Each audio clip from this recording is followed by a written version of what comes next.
Welcome, everyone. We're entering a world not so distant from this one, where the boundaries between flesh and machine blur into obscurity, and neon-lit dreams collide with steel-clad nightmares. Welcome to the electrifying realm of Cyborg. This is a Cyborg actual play campaign using the Cyborg OSR rules published by Free League Publishing. I am DG, the Game Master, and I'm ready to guide you punks, you gutter trash, through this capitalist nightmare that will grind your souls down to a fine powder and scatter it to the wind. You mean Canberra? Canberra. New Canberra. Welcome to the year 2089.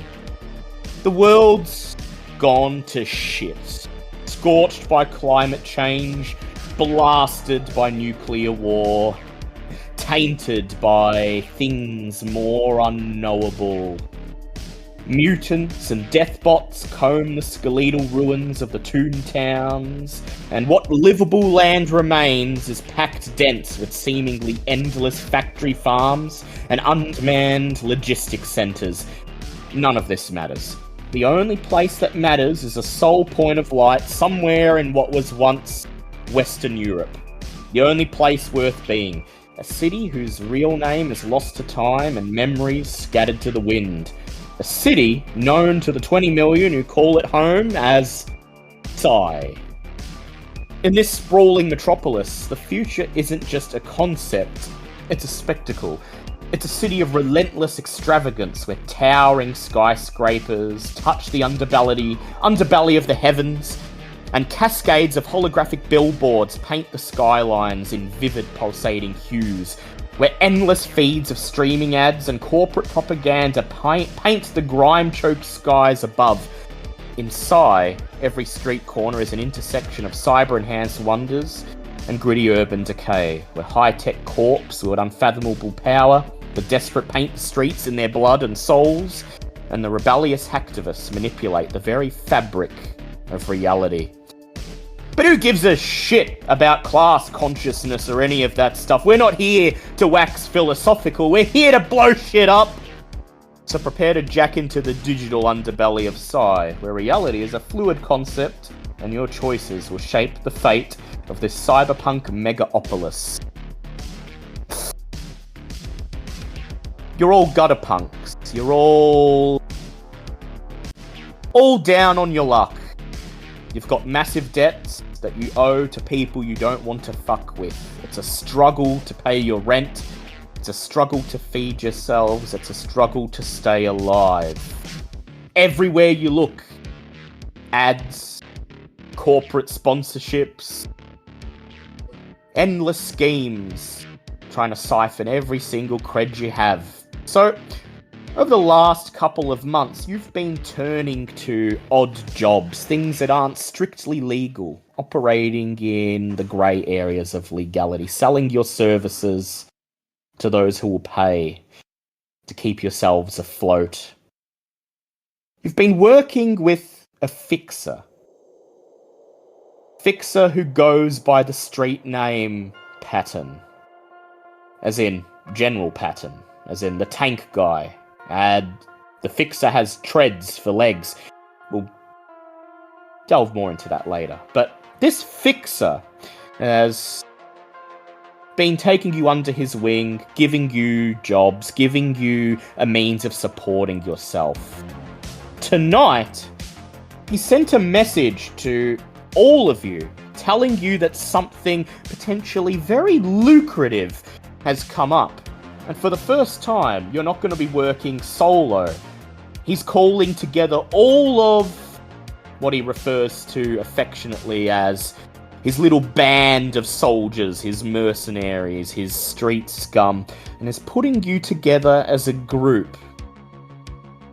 A group that he's assured the client will be capable of accomplishing the job effectively and efficiently. And yes, Britt just asked me, do we have a link for the map? We do. I'll get it. Knew I was forgetting something. I'm lost. Yeah, I'm just going to put a link to Owlbear Rodeo in the channel.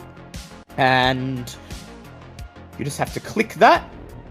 And you'll be able to see a map of the city of Psy and any of the places of interest we'll be visiting tonight. There we go. Thank you very much. Very Make sure totally- to Yes. have that starred, guys. Yeah. So, all you know is that Patton's got a job for a group this time.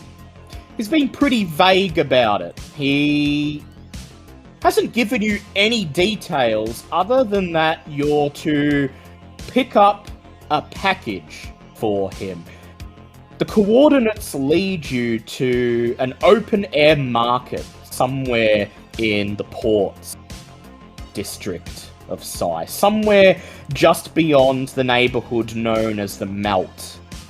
The reason it's known as the Melt is because most of the open spaces that were once part of the seaports, that were once strewn with shipping containers, have been turned into a cornucopia of street markets and vendors selling the finest street foods, your spider popsicles, your rat hot dogs, your powdered cockroach spices, and all of it melts together in this overwhelming barrage of different scents and flavors.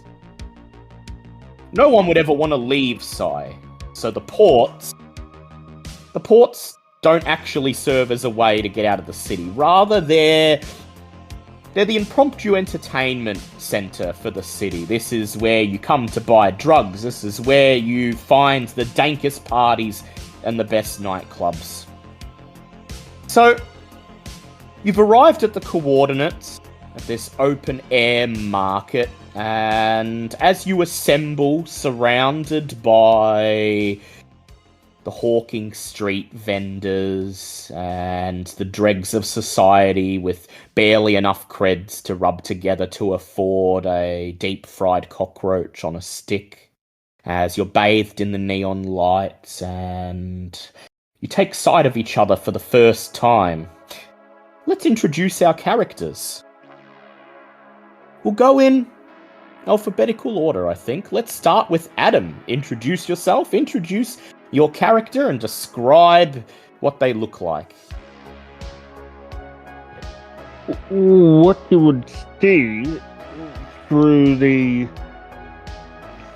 pollution-tinged air and the velvety liquid night that's just sort of in a perpetual arm wrestle with the lights is this massive figure, 8 foot tall, built like a brick shithouse, wearing an akubra and a dry as a bone, perfectly tailored.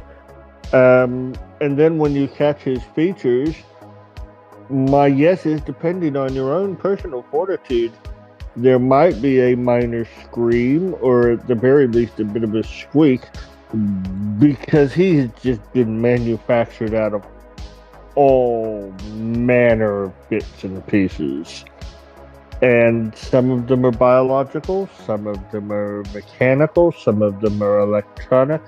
None of them were assembled with any kind of aesthetic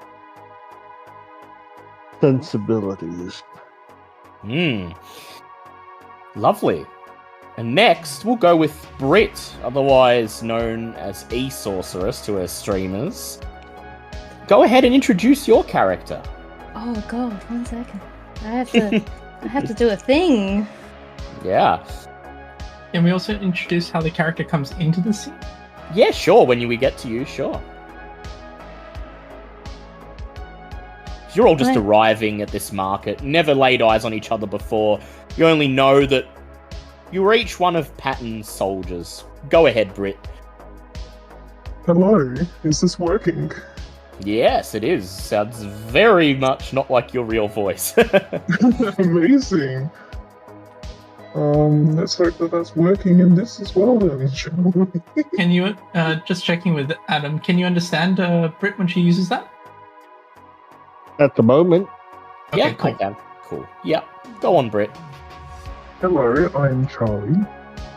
I was abandoned, and I now live in this lovely, lovely junkyard, essentially. And you can meet my little puppy, Rusty. He is a very loyal companion. Don't look into his eyes. Charlie's sort of unsettling. He's unnaturally thin and tall, wrapped in this very bulky trench coat, and you can't see his face because he's wearing an old CRT monitor over his head. When he talks, you see glimmers of something light beyond the screen. And you're not sure if this is actually his head or just a bizarre mask. And his dog, Rusty, well, that's not a dog at all. It's very obvious to anyone staring at Charlie that this is a cobbled together autonomous dog-shaped drone that's had bits of stuffed animals and fur and clothing attached to its outer shackles. It doesn't look anything like a dog, save for what it wears as its face, with its black, plastic, beady eyes that seem to contain something sinister within. We'll now go on to our new player. Eliza, go ahead and introduce your character to us. So, before you see a somewhat short young woman with a peculiar mask over her face. Shows just a screen with currently a fairly blank emoticon style face. A semicolon and a bracket. Pretty much. Yeah. And as she steps into the market and surveys the area, we'll go with our final member, played by Tristan, who's going to arrive in style, or what he considers style. I think you'd hear it before you saw him, as a absolute rust bucket of a taxi screamed in between the market stalls, pulling up to Patton's surplus and in front of the rest of the group. And this thing is ramshackle. The taxi sign has been scrapped, the T has been scraped off. There is mold, black and blue, growing over some of the parts. There is junk that falls out of the driver's side door, wrappers and all sorts, as a tall, lanky, and stinking man steps out. And his RCD is large and old. All of his clothing is either grimy, scrapped, or looks like it was pulled off of a body. And he grins at all of you with a large, toothy grin, 2 cigarettes, one half done, poking out the corner of his mouth as he looks at the rest of you. This is PU. Yeah, his street name is PU. And he's earned it for a reason, because as he steps out of the taxi, and as he opens the door, you can just hear from inside the taxi screamo music. You just hear the loudest, most obnoxious punk music. From inside. You can smell him instantly. Your mouths water with this mixture of fungus, mold, urine, and sweat, and it's such an offensive odor that it seems to instantly blot out the smells and tastes of the melt. And several of the people at the stalls around you who are partaking of the street food just screw up their faces. Someone drops their deep fried rat stick on the ground and goes, "Ew, it's gone moldy." PU is quick to pick up that rat stick and take a bite of it. Yeah, tastes fine to me. So, as you've all arrived, suddenly a message from Patton appears on your RCD. So, in this world, everyone has an RCD. It's an implant in your eyes given to you at birth. And what it does is it means you are constantly connected to the net. Wherever you go, you're seeing the ads, you're seeing the holograms, you're seeing augmented reality. You cannot escape. But one good thing about it is it makes communication very easy. So a message from Patton blinks up on your heads-up display right in front of your eyes, and it says, I see you've all arrived. Get to know each other. You're in this for the long haul. Then find the package. Find it quickly and bring it back to my shop. Don't fuck around.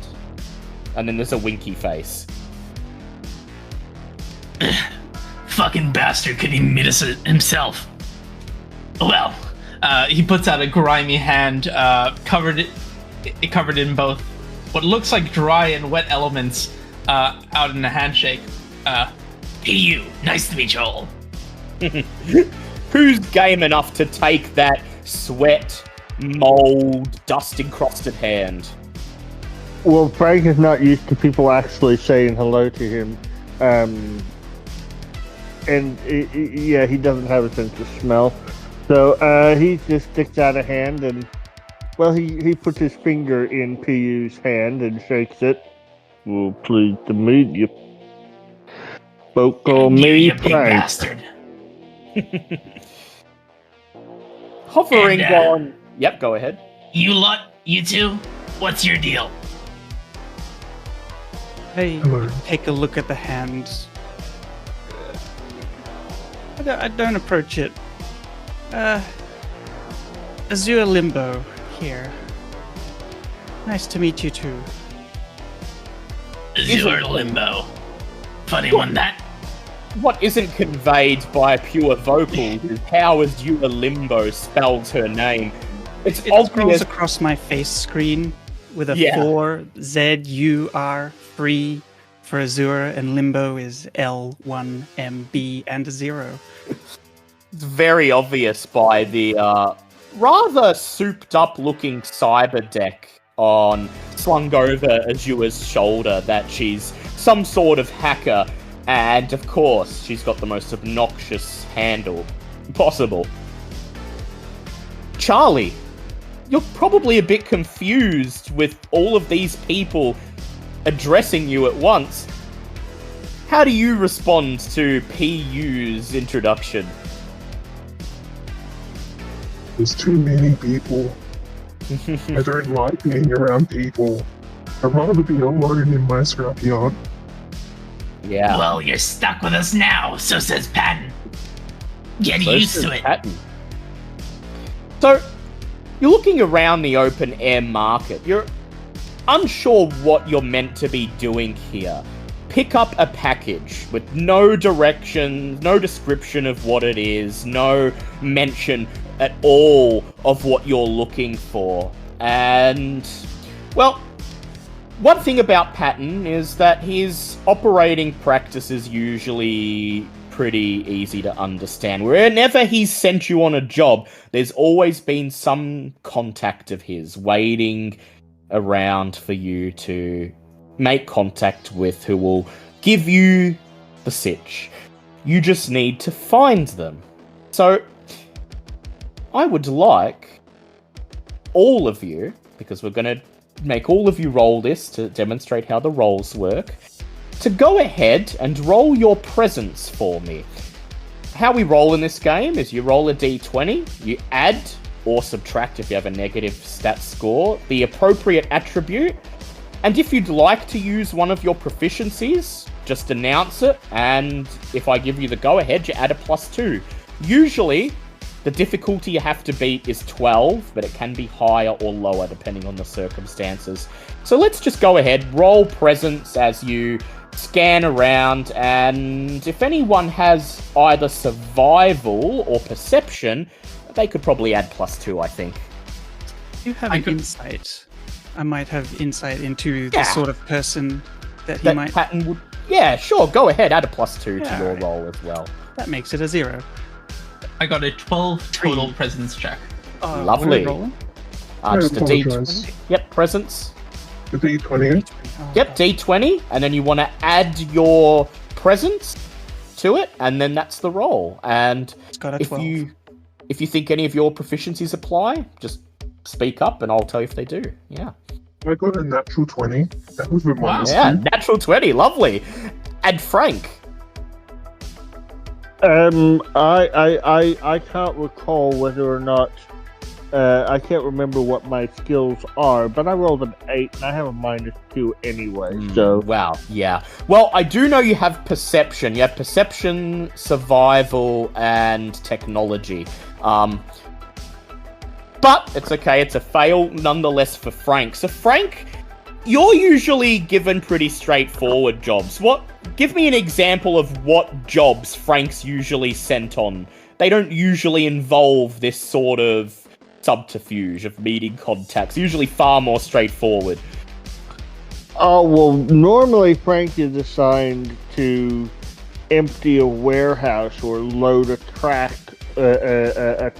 car or a truck or erase that building.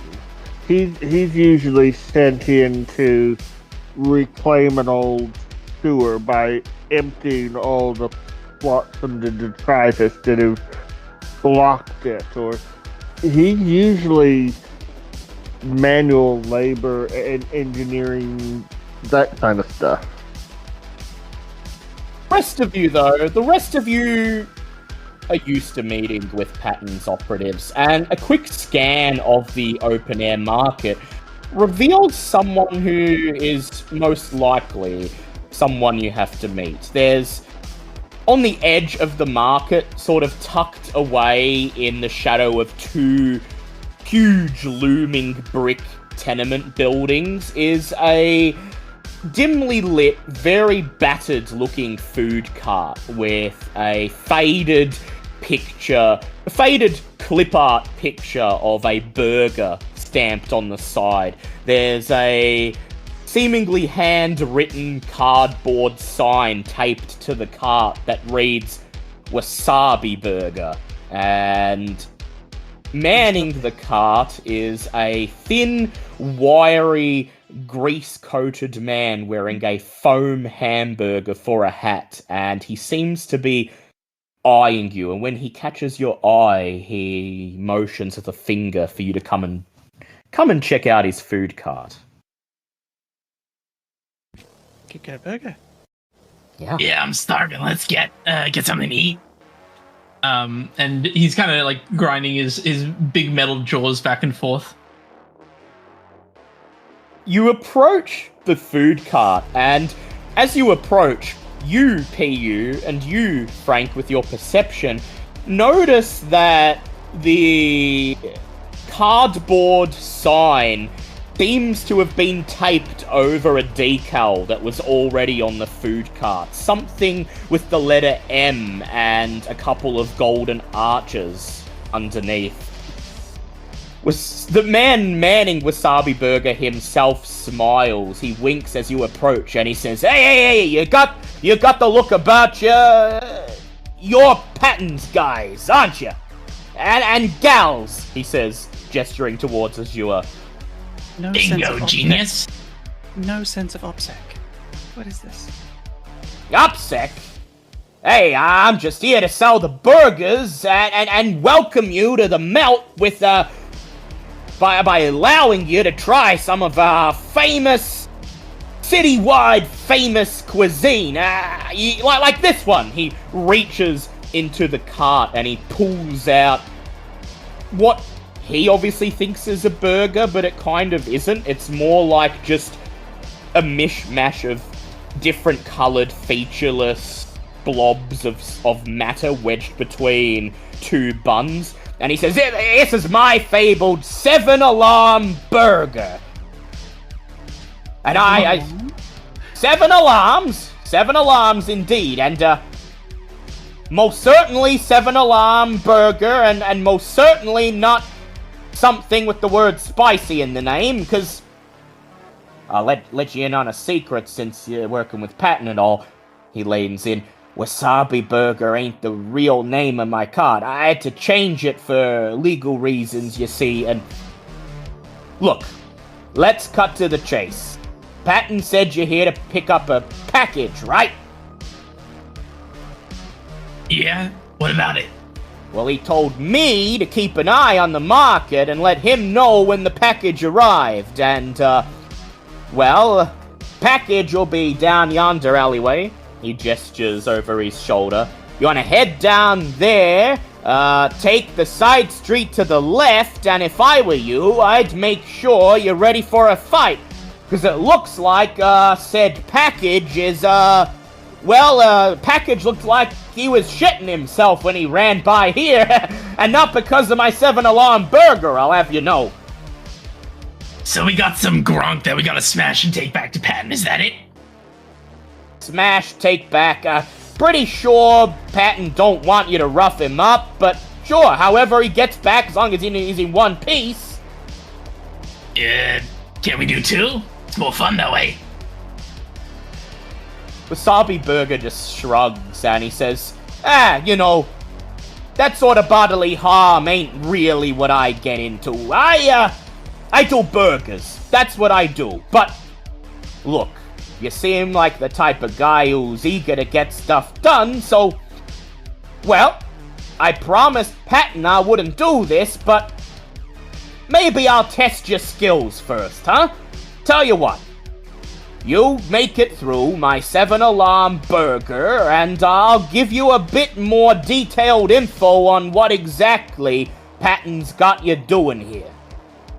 Free food and extra info. What's not to love? He hands you the burger, and as he does so, he immediately extracts another one from the compartment and proffers it to the rest of you. Says, anyone else game? If you go 2 for 2, I'll give you even more. 7 alarms sounds alarming. Most certainly alarming. The first 3 alarms in your heart, and then the 4th's in your lungs, and then the 5th somewhere in the nether regions of your brain. The 6th alarm is the alarm that goes off when they call for an ambulance, and the 7th alarm is the trauma team. He was already like 3 bites into this burger. Yeah. Does anyone else partake? I don't think I'll survive that. I'm going to leave it to you. He was like smacking his lips, shoving. Oh, sorry. Frank will reach over and it's in a wrapper, right? It's in a wrapper. Yep. What passes and for one? he just tips his hat and says, "Thanks, friend. Real neighborly of you," and pops it in his pocket. Pops it in his pocket. So Wasabi Burger looks a bit disappointed as he sees Frank drop it in his pocket. He holds out a hand. He says, they don't keep look, who am I to criticize the culinary habits of the fine people in Patton's employ? Then he turns to PU and watches with absolute relish on his face as PU just chomps into the burger, and I would like PU to go ahead and make a toughness roll for me. That I can do. I assume Strong Jaw doesn't help in this instance. Actually, yeah. Go ahead, add a +1 to the roll. Alrighty. So, +2 overall. That's a 20 total, thank you. 20 total. The difficulty was 15. The first thing you register is that the red stuff in the burger is obviously some sort of spice. Peppers that have been ground up into a paste. If you didn't have a cybernetic jaw, your mouth would probably be on fire. The rest of the burger tastes, at least, like a mixture of raw sewage, industrial runoff, and cheese that's been left in the sun for about a week or so. But PU's eaten much worse than this. So, you finish off the burger, wipe your mouth on the back of your hand, and proffer the empty wrapper back at Wasabi Burger. Oh no, there's no wrapper. It was being eaten with the wrapper. Yeah. You just open your mouth and there's a shred of paper dangling off one of your teeth. Wasabi Burger's wide-eyed and he immediately claps. Well done, well done. I ain't seen anyone eat it so fast. Usually there's a a hand clutched to the chest, maybe doubling over, maybe coughing it up in the street. Alright. Look, I'll let you in on something. Wasabi Burger is just a front, he says. He reaches for something behind the truck itself, and the clip art image of the burger slides away, revealing a dirtied glass window, and on the other side of it, you can see that the inside of the cart is absolutely packed with weapons. Handguns, sawn-off shotguns, knives, brass knuckles. I sell weapons on the side, you know, says Wasabi Burger. And, well, you get this as a prize, he says. He reaches into the cavity, and he holds out to PU a very battered, ancient-looking 6-barrel revolver. Hey, they used to call this one a hand cannon, he says. You know, it'll make your day. And you're gonna need it when you get the package, see? Very nice. You should consume weapons. They're not exactly nutritious. Oh, yeah, they're not for eating. I mean... Don't eat them. He looks over at Frank and he says, maybe this guy here might get something out of him, but... Yeah, you don't want to eat him. They're better for self-defense. Self-defense, well, you know, if self-defense means getting a drop on the gang goons and blasting them away before they can blast you, sure, self-defense. But, so, I'll give you that as a prize, and, you do well on this, job for Patton. Well, maybe, I'll be happy to sell you stuff in the future. I get all sorts of things in, anything in particular you're looking for, I can track it down. Tell you what, Wasabi, you're not bad, you know. Food and guns, what's not to love? Yeah, and info, too. Only I already gave you the info, you see. So, down that alleyway there, and, we've been flapping our gums for a while, so, you best hurry, otherwise that package might have peed himself a bit too much first. He tips his metaphorical hat to him and jogs off down the alleyway. And seeing... What were you saying, Azure? Oh, I follow, I guess. Yeah, you follow? Yep. Azure See ya, burger boy! I presume looking at all these guns and these disgusting burgers, the bracket on your mask is like inverted now and it's a frowny face. Frank is gonna mutter up and at him spot, and he says it very, very, very quietly. And the rest of you see something move under the brim of Frank's coat. Like he's got an animal under the brim of his coat, but whatever it is, it doesn't emerge as Frank pulls himself off the seat and begins to clumsily follow PU down the alleyway. Charlie and Azure, you follow along, and... Charlie, as you're leaving, you realise that Rusty isn't following you. You whirl around and you see Rusty still standing in front of the cart, his eyes longingly looking at the reams of fat and grease running down the side. Rusty, what are you doing? He just tilts his head. And then he opens his mouth and a very monotone, horrific robotic voice says, "Burger!" Sure. Find him to talk. Can I That's have so a cute. burger, please? A burger? For him? Yeah.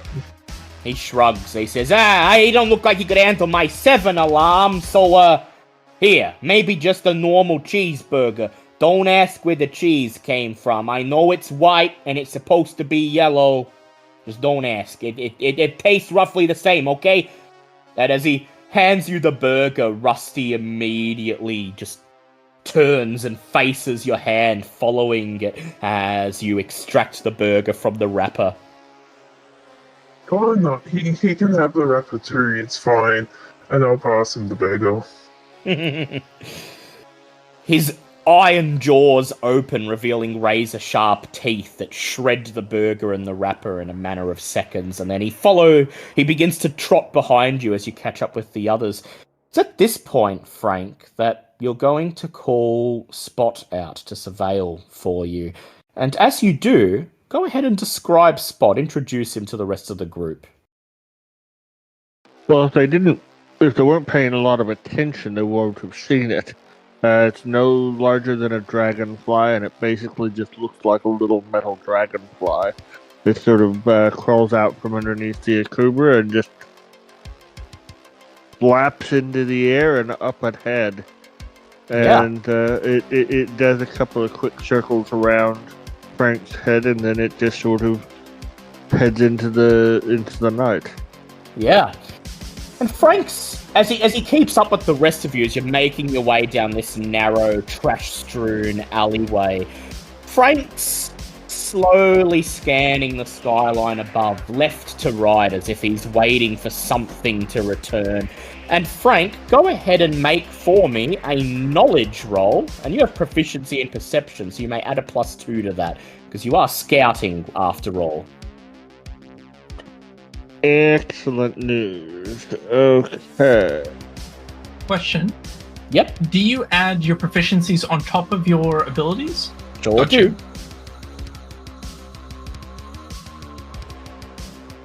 Well, that didn't help very much. How much did you roll? I have rolled a 6. Well, here is a good point for you to... and then that means I would have a total of 9. Well, this is a good point for me to introduce the glitches. So, all of you all have glitches that you would have rolled for when you made characters, and you can spend these glitches at any time to re-roll a check, to reduce the difficulty of a check by 4, or to turn a critical failure into a normal failure. So, Frank, would you like to spend a glitch? I'm going to guess that was a really subtle prompt. So I will, in fact. I'm holding your hand a little bit as I explain the system, but... Okay, well, looks like I'm going to spend another glitch, because I rolled a natural 1 this time. It's okay, you do roll for more at the end of the session, so... Alright, yes, it only gets up to 11. 11? Yep. Tristan, you were asking Yeah, I had something? a question about glitches. So, you can use it to -4 a DC instead of just Yep. re-rolling? Okay, Yeah, cool. yeah. But when you spend it to re-roll, you can spend it to make anyone re-roll, not just you. Got you. You can spend your glitches on other characters, yeah.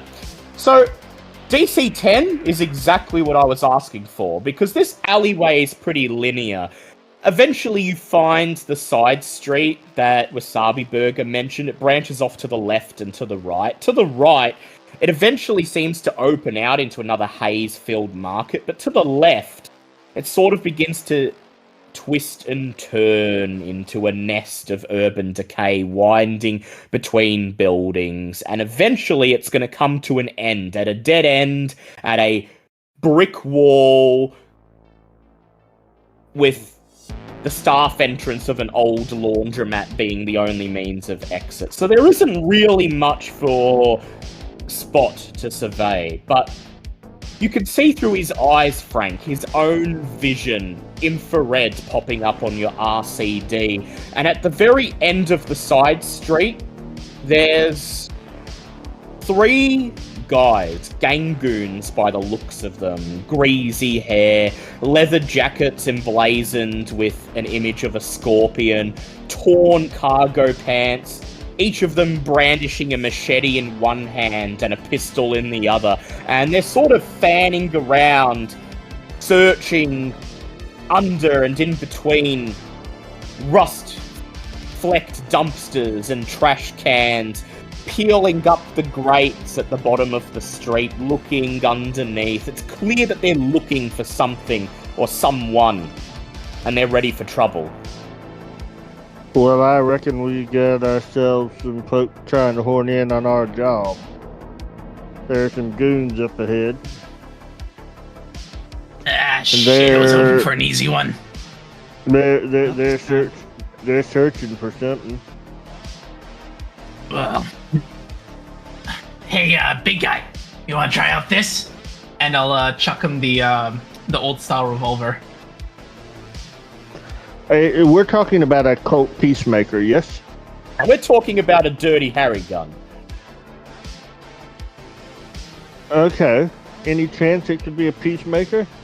You can be a peacemaker. Because that'd just be funnier. Given that Yeah. I decided that Frank is now talking like a, A drifter, that's fine.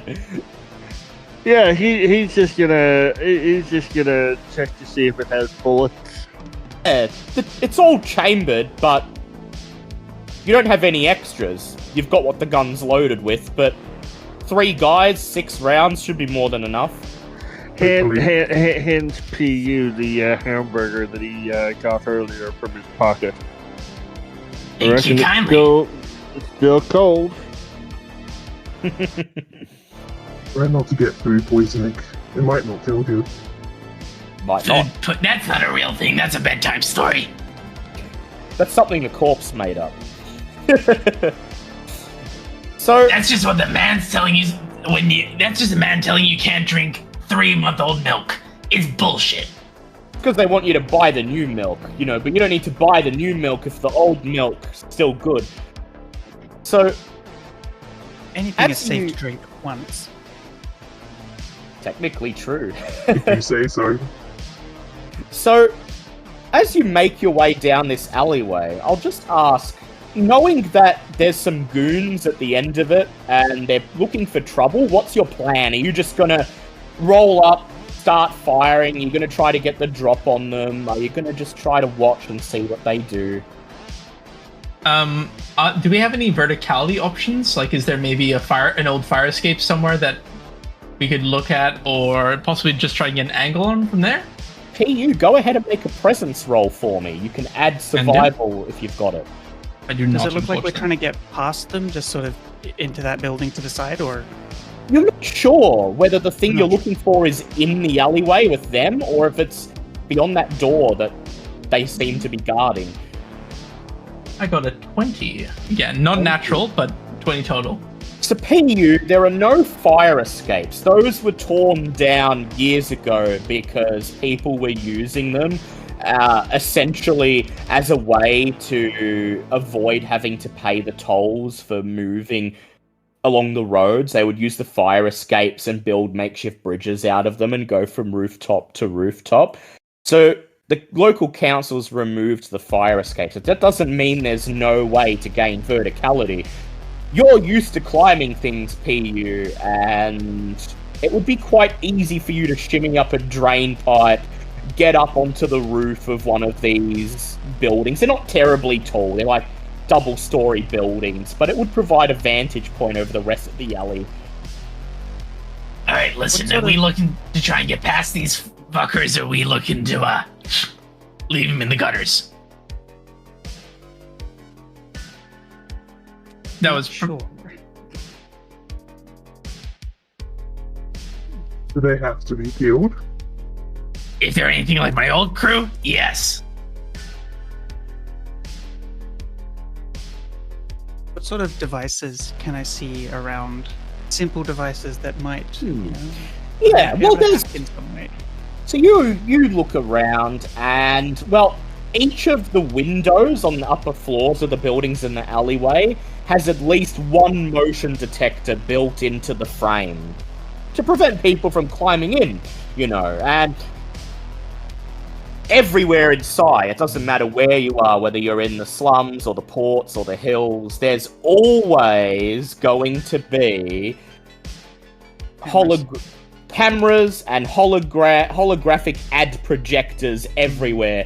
They're like spiders. There's always at least one within a meter of you at all times. Excellent.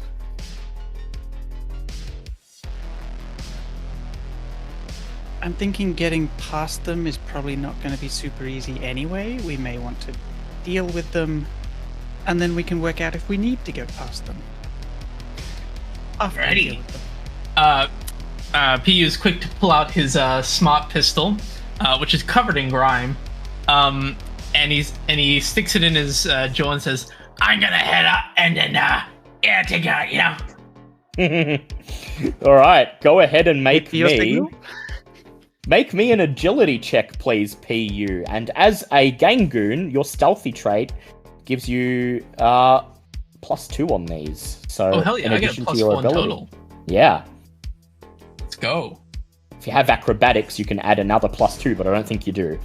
I don't. I have stealth and thievery, but that's a Yeah. 15 total, so I'll take that for sure. 15, yeah. So PU just cocks the gun in one hand, with the other hand grabs a nearby drain pipe, and in a way that looks very unsafe and unhygienic, he just sort of shimmies up the drain pipe, pulling himself over the little waist-high wall that lines the top of the building. He pokes his head out so you can see that he's reached the top, and he waves. Wave back. So, He will send through a message on his RCD to the rest of the group, and it's really poorly spelt, but it's the text is all garbled, but it's "I shoot first, then you." Right, I'm used to leet speak. I can understand it. yeah. So, the rest of you, all good with this plan? And what's your plan? Are you just gonna sneak into position and wait, or are you gonna just go charging in as soon as you hear the first shot? I'd prefer to sneak into a position where I can try and hack something. That's fair enough. Charlie and Frank, though? They're both muted. No, Frank's back. My apologies, I'm sorry, I'm having technical difficulties. That's okay, Oh. Britt, don't worry. I just forgot that I was muted. Yeah, no, seeing everybody just, there's no way for Frank to be discreet, Yeah. so So he might as well take the very center Yeah, and so he's just gonna... head forward. I would like just to do gonna- my thing before anyone runs in Takes- there. Good And choice. he's out of, from his back, from behind from underneath his leather dryser bone, out comes a cricket bat. A metallic silver cricket bat. The one that Patton says that... one that Patton simply refers to as that weird bludgeon. It's And- only a bludgeon. And Charlie, are you going to try to sneak into a vantage point, or are you gonna just wait for PU's signal and then charge alongside Frank into battle? I'm just going to wait for PU's signal. Yeah. And you do have Rusty, so you'll be able to send him in rather than yourself if need be. So you just hang back for a bit. Azure, Frank is Well, going to scoop up a tin can or something and do that bit where cricketers just popping things into the air by just sort of, just keeping it in the air by hitting it and tapping it with just holding the bat one-handed. It makes a noise, and so it should capture the attention of the gangoons. from somewhere inside the folds of Frank's coat, you hear a voice go, "How's that?" And I would like Azure to go ahead and make an agility check for me. And if you have stealth, you can add +2. Ooh, I do have stealth. That gives me a total +4 on 3, so that's 7. 7. Would you like to spend a glitch to re-roll that? I might like to spend a glitch. I only have 1. That's okay. So, You'll roll at the yep. end of the session to get some back, so you may as well spend them. Alright. That's a 10 to 14. 10. Yeah, to 14. So you creep ahead of Frank and Charlie and his weird dog robot, and you notice two ostensibly green dumpsters. There's only a couple green parts left. The rest of it is rust and grime. But they're positioned in such a way that they completely obscure the corner of this little open square area where the gang goons are rifling around. And coincidentally, the space behind these dumpsters puts you in range of most of the hologram projectors that service this part of the alleyway. So you slide into position behind one of the dumpsters, and would you like to unhook your cyber deck and jack in? I think I would, yeah. Have to do anything in particular for that, or just no, that but just happens? It's, I will tell you though that while you're jacked into your cyber deck, anything you do that isn't directly related to working on your cyber deck is done at +2 difficulty. Yep. So you unsling your cyber deck, an Allianson Z80 cyber deck, top of the line. Good stuff. Good stuff. I didn't pay good money for this. And that's a significant portion of your debt. But it does anything you'd want to do, and in the hands of a skilled hacker like yourself, you're ostensibly a wizard, warping reality at your whim. So you slide it out, your hands begin to glide across the keyboard as you log in, prepare some of your script, load the apps, and wait for the signal. PU, you creep forwards down the alleyway, and you have a vantage point down into the courtyard below. You can see the 3 gang goons rifling through trash cans, dumpsters, lifting up grates, and as you approach, one of them just loudly goes, "Oh man! Oh, what is that smell?" One of the other gang goons shrugs and he says, "Least you could do is say pardon me." "What do you mean, pardon me? I'm just asking, can't you smell it?" "You know what they say, who dealt it, smelt it. I told you should have laid off those tacos." PU's gonna lean over the side of the roof that he's on, putting his smart gun over one arm to steady his aim. Eeny, meeny, miny, mo. And he's gonna pull the trigger. He pulls the trigger. Go ahead. Roll me a presence check to fire your gun. Can do. And because of your stealthy, you get +2 on that. Let's go. I think I'll use my glitch because that was a 9 total. Yeah, go ahead. Yeah, that's a 21. 20, no, excuse me. Yeah, that's a hit. All right, go ahead and roll the damage. And Can for your do. smart gun, I believe that's a D6. Sure is. That's 3 damage. 3 damage. Eeny, meeny, miny, mo. You pull the trigger. The gunshot rings out, and these gang goons, on their senses finely honed by whatever cocktail of drugs they've got pumping through their system, immediately spring into action. The one you aimed at dives for cover, and your bullets slam into his right arm. He lets out a yelp in pain as he scrambles for his own weapon. "We're under attack! We're under attack! It's Sonetti's goons! It's Sonetti's goons! Go, go, go!" And as you're the one who started the combat, PU, you get to roll for initiative. So just go ahead, make another agility check for me. Can do. Gonna be a 6 for us. 6. So these gang goons immediately fan out. It's not obvious to them where the shot came from. And as they scramble for their weapons, they see Frank's hulking form charging out from the mouth of the alleyway. Charlie and his weird dog standing behind. So one of the gang goons pokes out from behind the dumpster, raises his very cobbled together looking pistol and fires at Frank. And Frank, I'd like you to go ahead and roll agility to defend. And you're muted, by the way, in case you forgot. And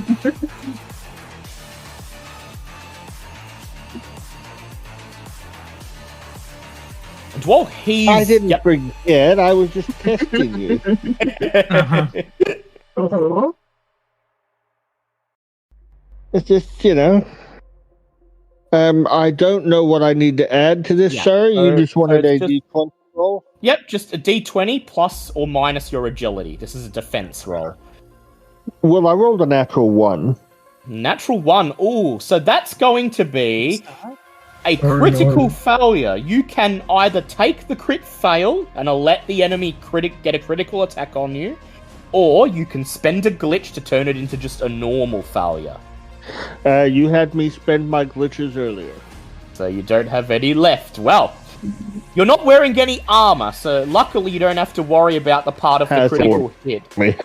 That will, so this is not going to shred your armor, because you don't have any, but Frank is huge, bulky, he's running into the courtyard with a cricket bat, and the Gangoon just squeezes the trigger, shouting, "Ah! Bang, bang, bang, bang, bang!" letting off a barrage of gunfire, and that's going to be 6 points of damage on Frank. As the bullets all hit Frank's center mass, cutting into his trench coat and spilling bits of the stuffing into the air like a cloud around him. Ah, shit.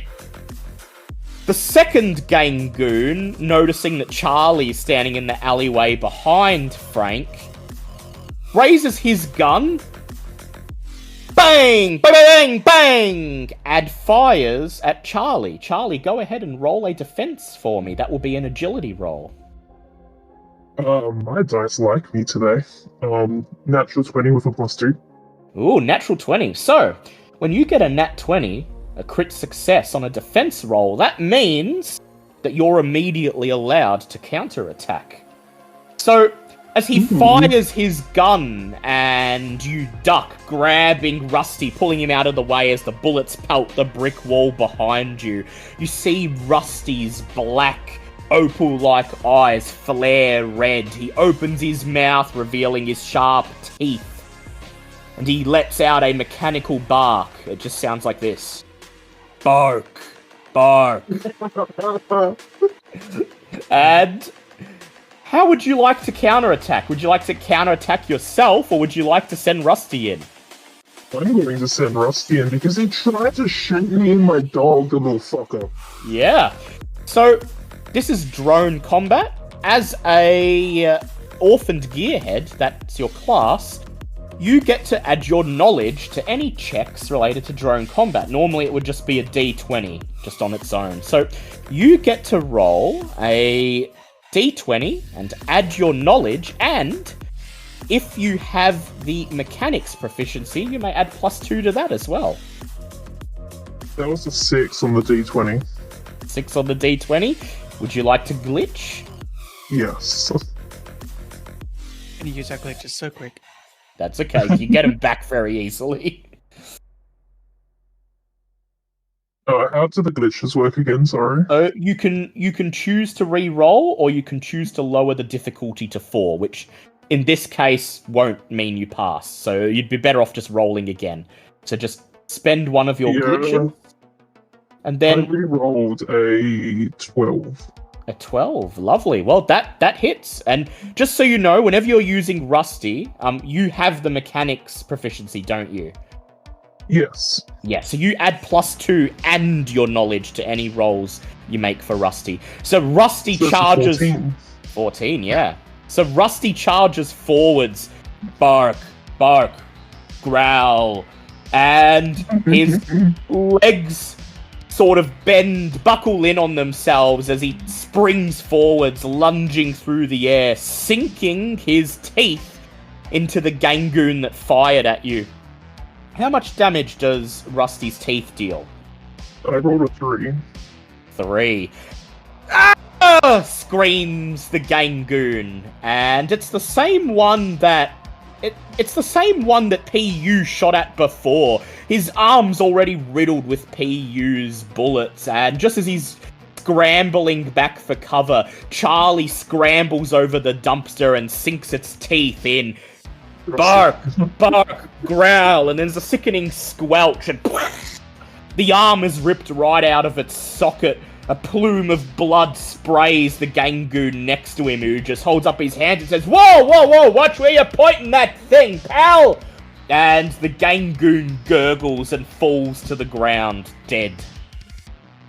That's what happens when you hurt my friends and try to hurt my puppy.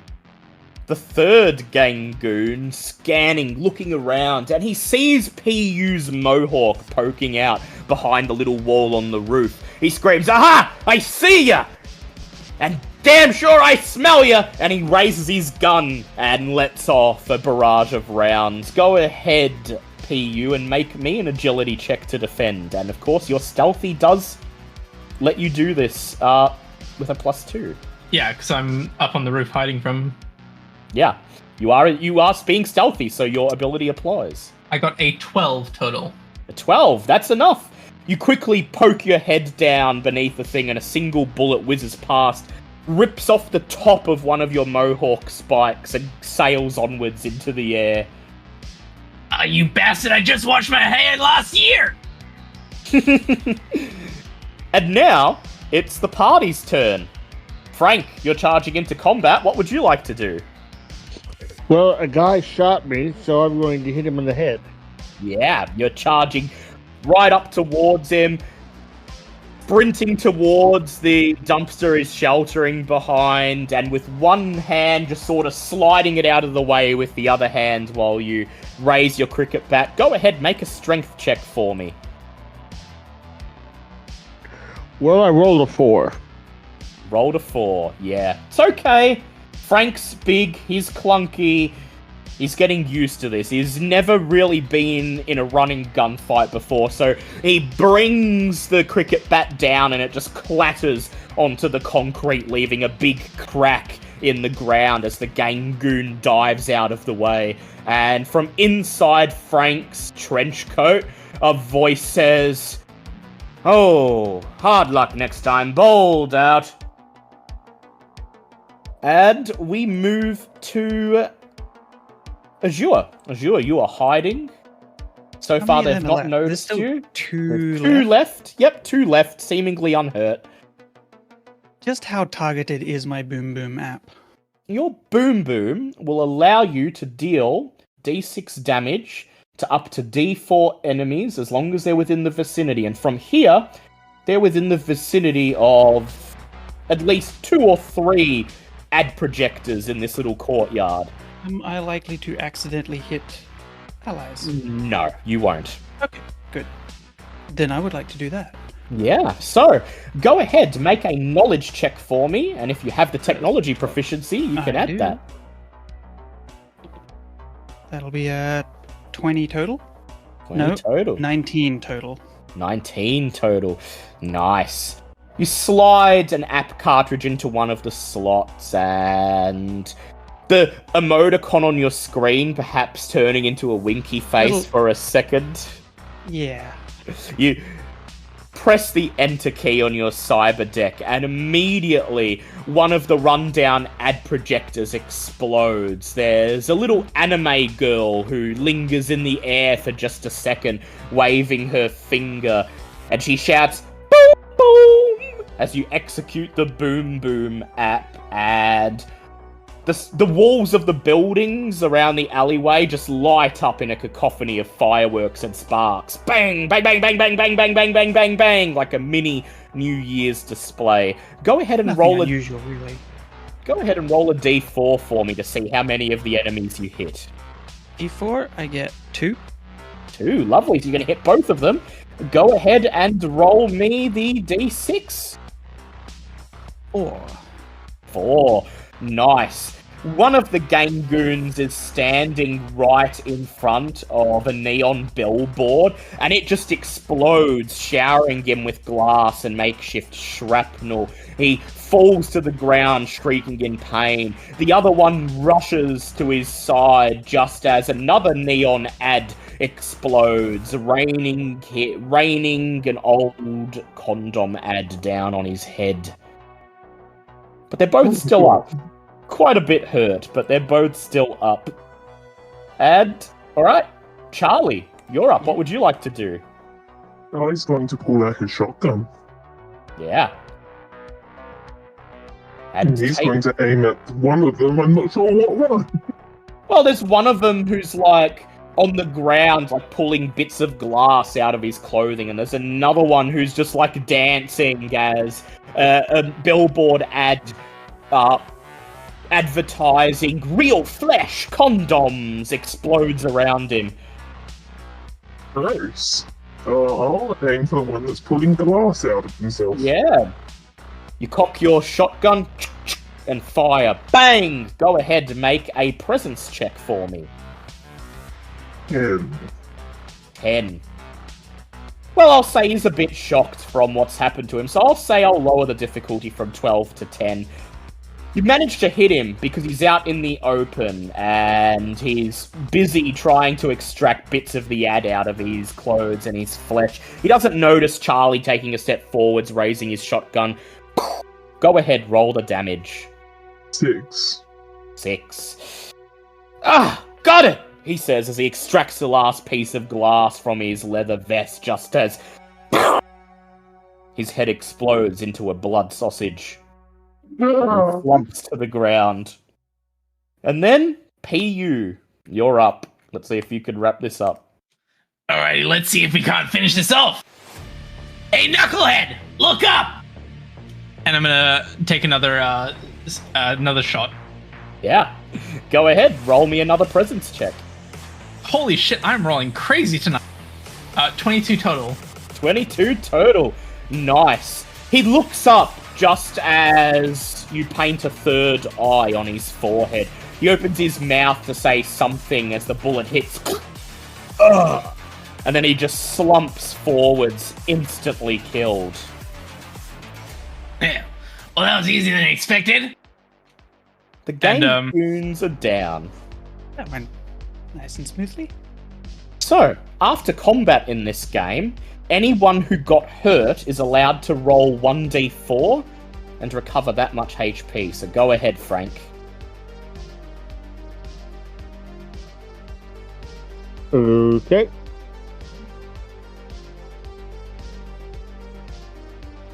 Also, Dale, I want you to know I am taking notes for this campaign. Lovely, of course you are, our dedicated note taker. In addition, anyone who fired a firearm during the fight rolls a d8. If they used auto fire, they roll a d6, but none of you did. So you roll a d8, and on a roll of 1, 2, or 3, you've exhausted your mag and need to reload. And if you roll higher than that? If you roll higher than that, you're good to go. No reload needed. Yeah. I got a 6. 6, no reload needed. Yeah. We only fired a few times, it makes sense. How's Frank doing with his after-battle rest? Oh, he got a couple of hit points back. A couple of hit points back. He didn't manage to get any hits off, but that's okay. He did the scouting, and that's what led the party to be able to get the drop on them. Now that the fight's over and the gun smoke in the alley's cleared a little bit, before you're able to actually take stock of what just happened, before you're able to pat down the guys you killed and start looking for the package, a voice rings out, a timid-sounding voice from one of the nearby dumpsters, one of the ones that Azure happens to be crouching behind. I hear gunfire. Was that them or was that you? Who's dead? Who's dead here? Is it the gang guys dead or is it the other guys dead? Is it safe to come out? You might be dead if you don't tell us who you is. It's not exactly smart to call out of your position when you don't know what's going on. Hey, I called Patton for backup. He said he was gonna send some guys. Come help me out, get me out of this pinch. I presume that's you. You Patton's got, yeah, no worries, we got him. Alright, You hear a rattling from inside the dumpster. I'll be out in it. Oh, shit. So looks like it doesn't open from this side, so, Frank said he was sending someone bulky. If you could do me a favor, that'd be solid. PU will nudge Frank after jumping down from the rooftop. Think he means you, big guy. If you could hurry, that'd be great. The smell's starting to, Hey, I don't reckon shit that your smell nose. ain't gonna get any better once we open the lid. And Frank is gonna wander over and rip the top of the container off. I know Frank's strengths and no roll needed. Frank just grabs the lid of the dumpster and wrenches it off, and there's a cacophony of twisting, snapping metal as Frank not only opens the dumpster, but seemingly just detaches the lid from it entirely and tosses it aside as if it's just a piece of cardboard. Holy, I said open it, oh, jeez, you're a big guy, Well, thanks, pal, says the man inside as he holds out a and shaking gently hand. I'll just pick him up and gently lift him out of the dumpster and set him on the ground. Howdy, partner. The man pulls himself to his feet. He brushes some dirt and muck off his clothes, and he holds out a trembling hand. He says, thanks for that. Ermac Ransom. You do well to remember. I'm a private detective, okay? You ain't no fucking corp, are ya? No. Freelance. Ah, good. Don't do well with corp. He shakes everyone's hand, and PU, when you hold out your hand to shake his, he retracts his straight away. You were just in the seem to have dumpster. gotten I'm yourself- basically the same thing. Go at him. You seem to have gotten yourself into a bit of a bind with them Goon Gang boys. A pickle, yeah, as we say in the business, with the scorpions, no less. If it was the Virid Vipers, maybe I could handle it. Those guys, you just offer a hit of the crack pipe with them, you're suddenly best friends. But these guys have got it out for me. Where are my manners? He says. I didn't mean. I don't know. to get you Probably into still in any- the dumpster. Yeah, I did sort of relieve myself in there. Look, I had a job and I needed some capable people. Patton said that he could get capable people.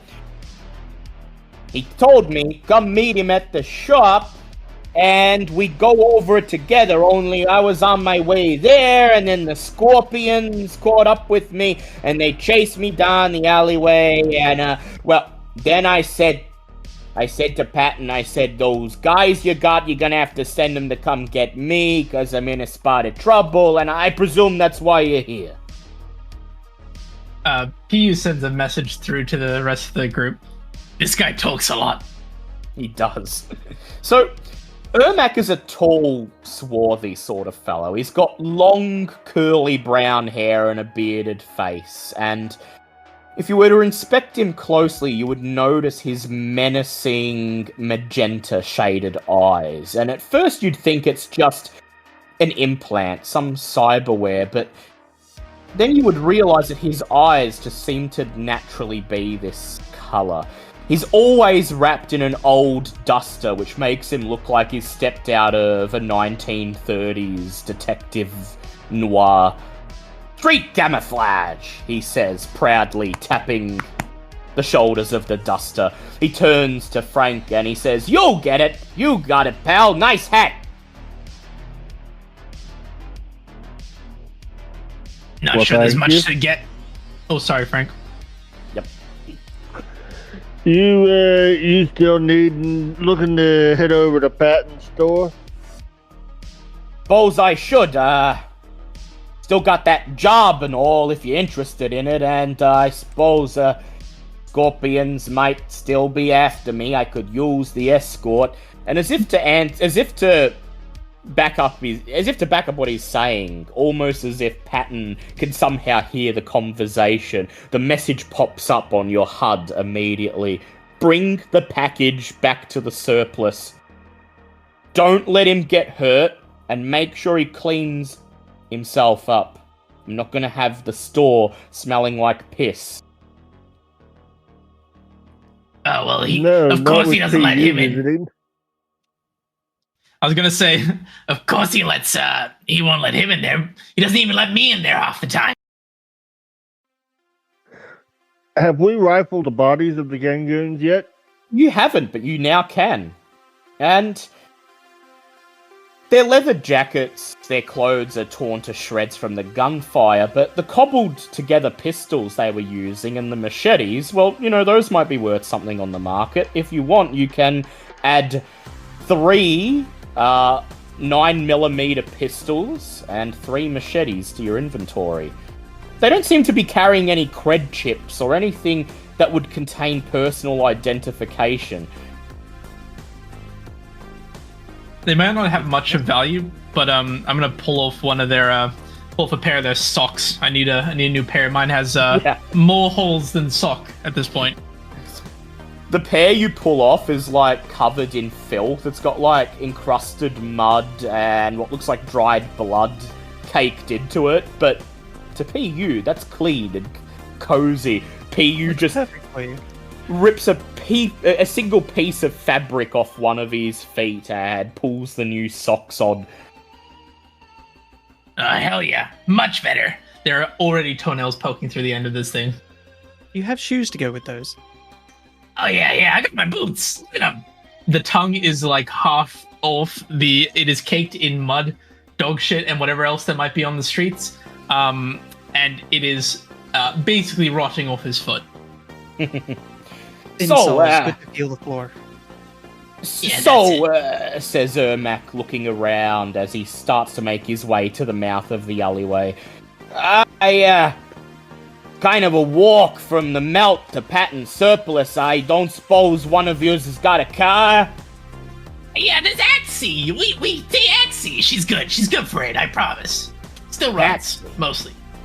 He shrugs as he lets you lead him back out of the alleyway, and as you emerge once more into the open-air market, you catch sight of Wasabi Burger.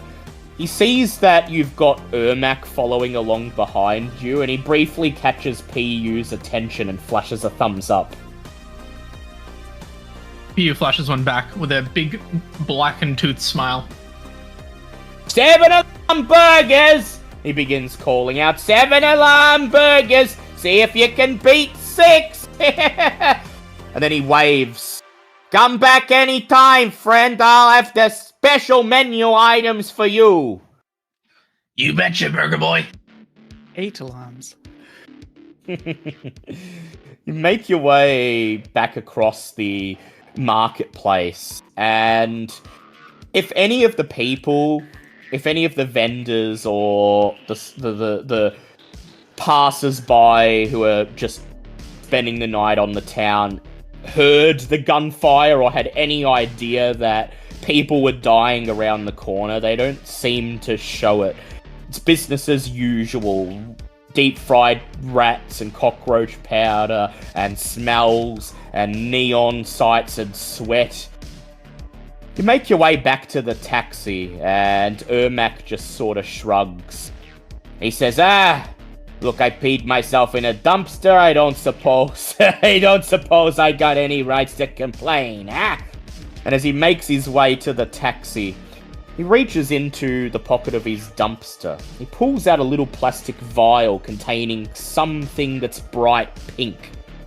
He unscrews the lid, and you watch as he lays out a line of fine pink powder on the back of his hand.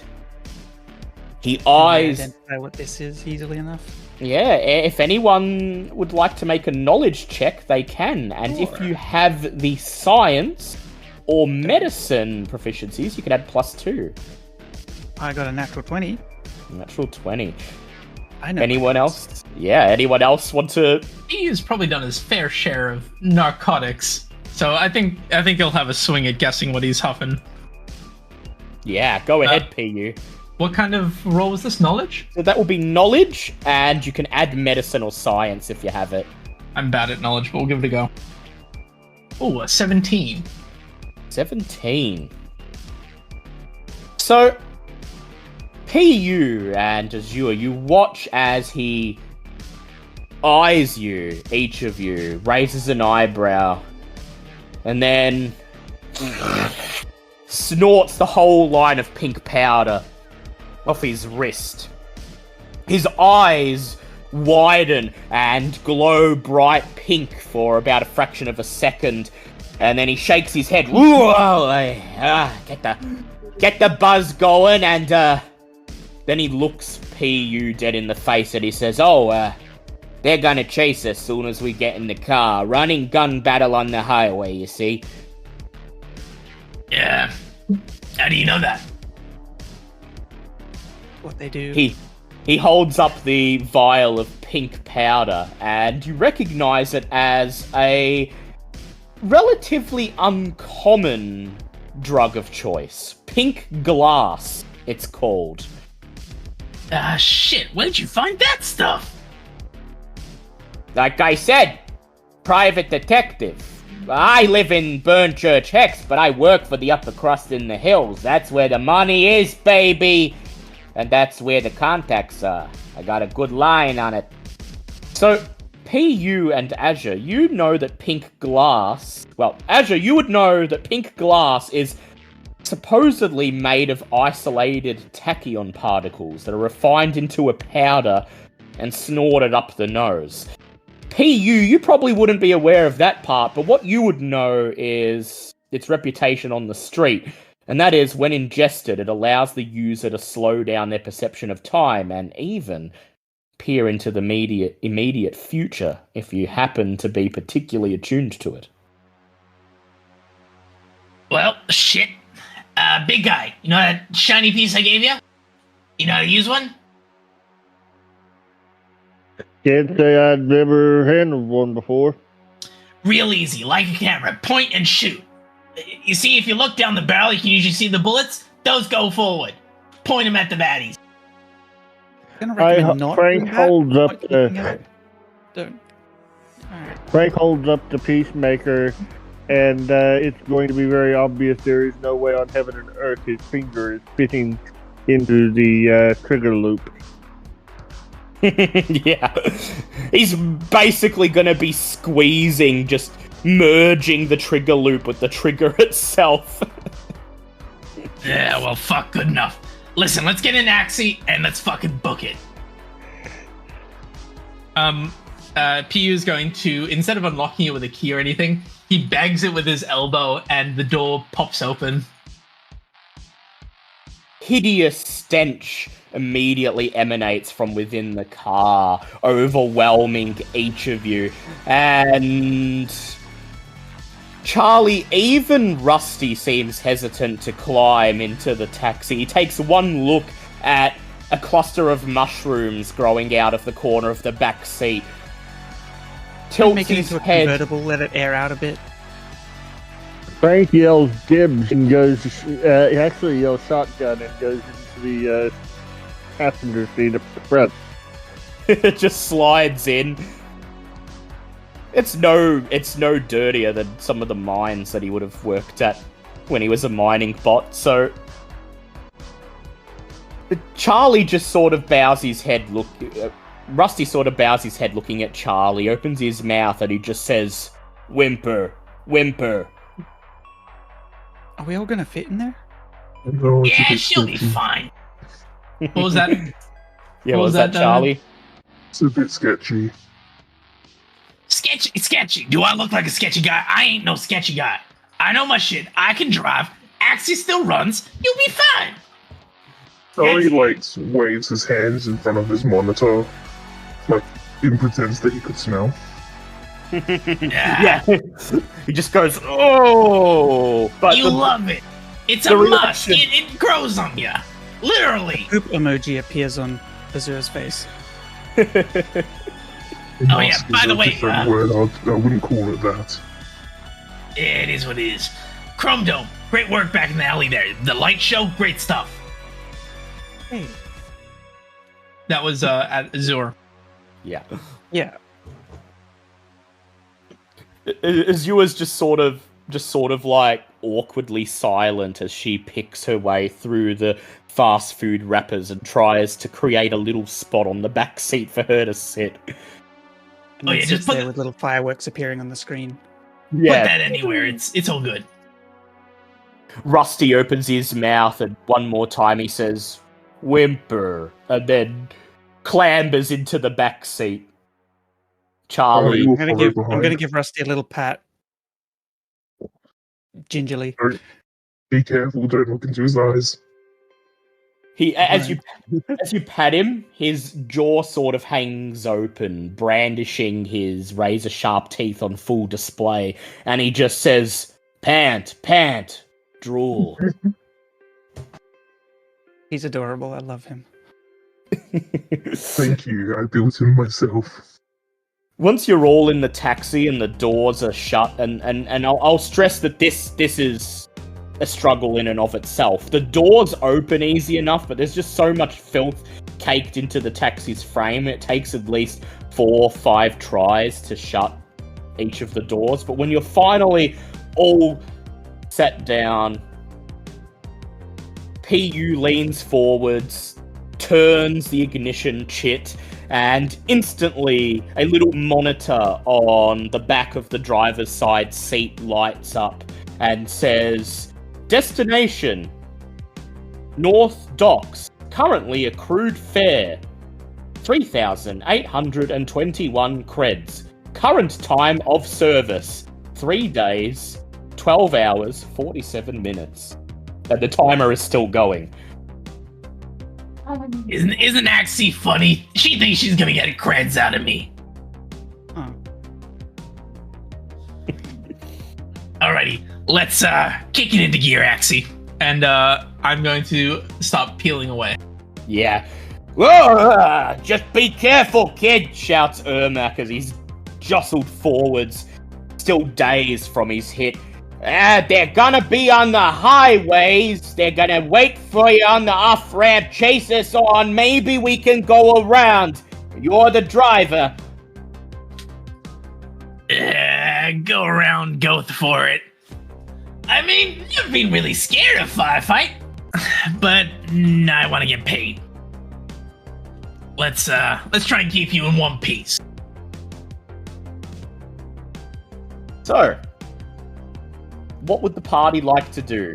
You're gonna take it. It's not far from where you are to Patton's Surplus. It's about 20-30 minute drive through the ports, but there are multiple ways to get there. You can get on one of the major arteries that leads through Psy, carries you from district to district, but if they're going to chase you, this is where you'll be a sitting duck, and there won't be much of a way to lose them. You can try to make your way through the maze of roads and streets between here and there, and hopefully not be noticed in the neon and the trash and the muck and the urban decay. And if they do see you, you might have more opportunities to lose them. What's I think- everyone thinking? I vote Urban Decay just because we'll be able to get more of a chance of losing them. Yeah. Plus, potentially more corners to take cover behind. How fast is your car? It goes? Yeah, let's take the better chance of losing them rather than trying to outrun them. Alrighty. I will have the electronic lockpick that I have jammed into the ignition switch. I'll jiggle it around, getting it properly going, and then we'll peel off towards the slummier areas. Yeah. You scream away from the markets, and soon you leave the melt behind. The markets are swallowed up in the haze, along with the street vendors, and soon you're just cruising through the ports proper, the nightclubs, the drug dens, the cyber brothels, flanking you, bathing the taxi in an array of pinks and vibrant purples and blues and greens. The streets are relatively busy at this time of night. There's crowds along the footpaths lining up at the various nightclubs, and several cars on the street alongside you, several legitimate taxis, robotic garbage trucks doing their nightly rounds. You can't really move fast, but you can move inconspicuously. So I would like, while you're driving, PU, who do you nominate to navigate? I think that Azure would probably be the best. Azure could probably jack into local navigation systems, and also check the traffic and stuff to see where it's going to be easiest to get through. Indeed, I she like this could. idea. Alrighty. Alright, so Azure, I'd like you to go ahead and make a knowledge check for me, and go ahead and add your technology to it. Alright. You may also add insight, but they're both the same bonus in this regard. So It's never both, it's always one or the other. yeah, one or the other. Right. That'll be a 14 total.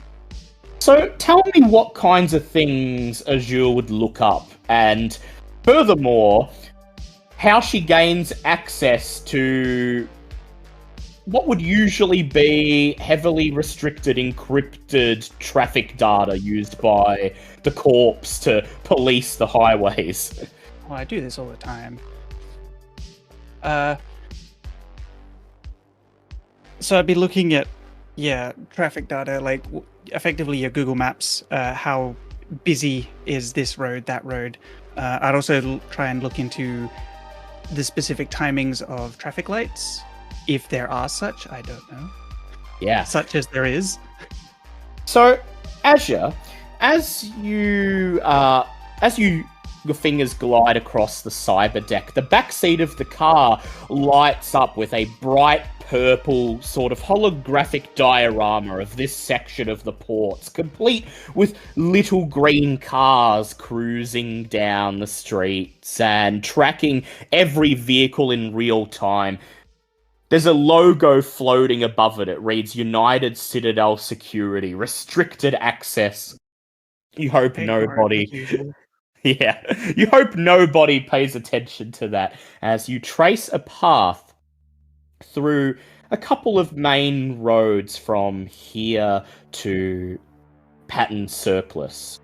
PU has one hand on the wheel, but he's fully looking back into the back seat. Wow, nice stuff, Chromie! Light show! And You're really sticking to the fucking corpos, eh? Oh yeah. Hack the planet.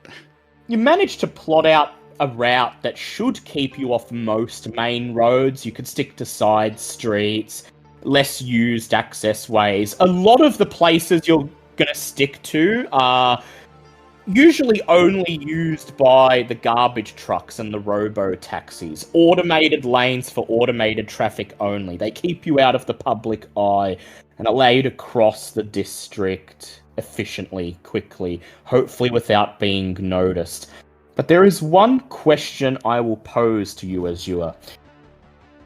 This will get you about within 2 blocks of Pattern Surplus. When you come out of the automated lanes, you're going to have to make a choice. Beeline down the main street, past all of the iconic nightclubs, and risk getting caught, which would be the most direct route to Pattern Surplus, or, at this point, will you then send PU on a little detour, taking him out to the very edge of the ports, out to the docks, winding your way up north and then coming back down again?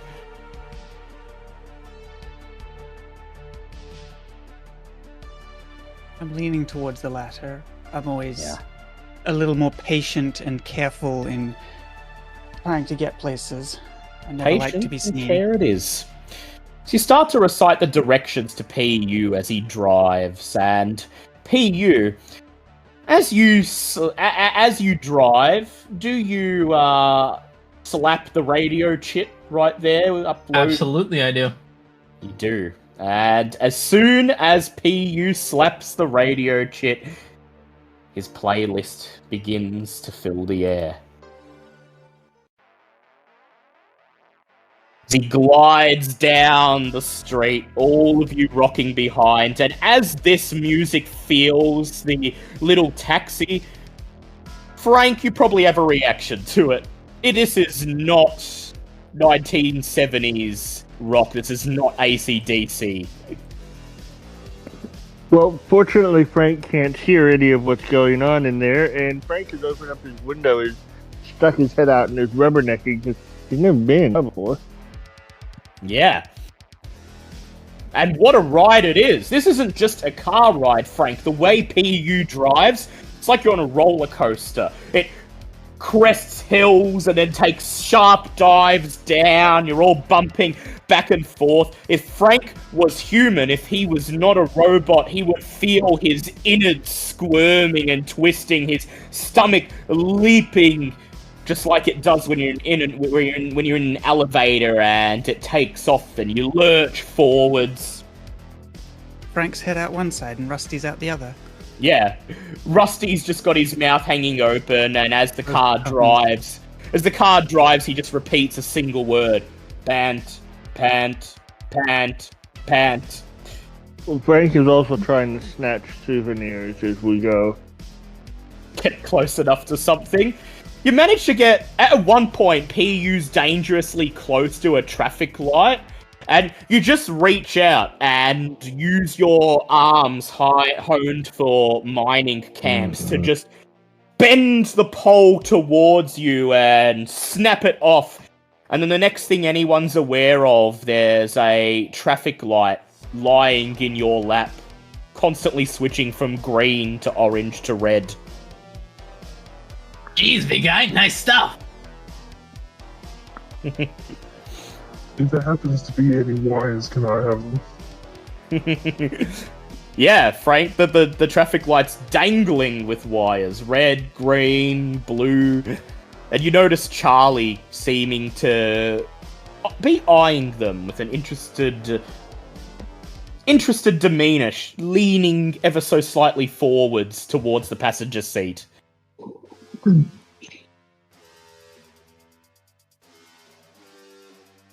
Charlie, do you point at any wire in particular and ask for it?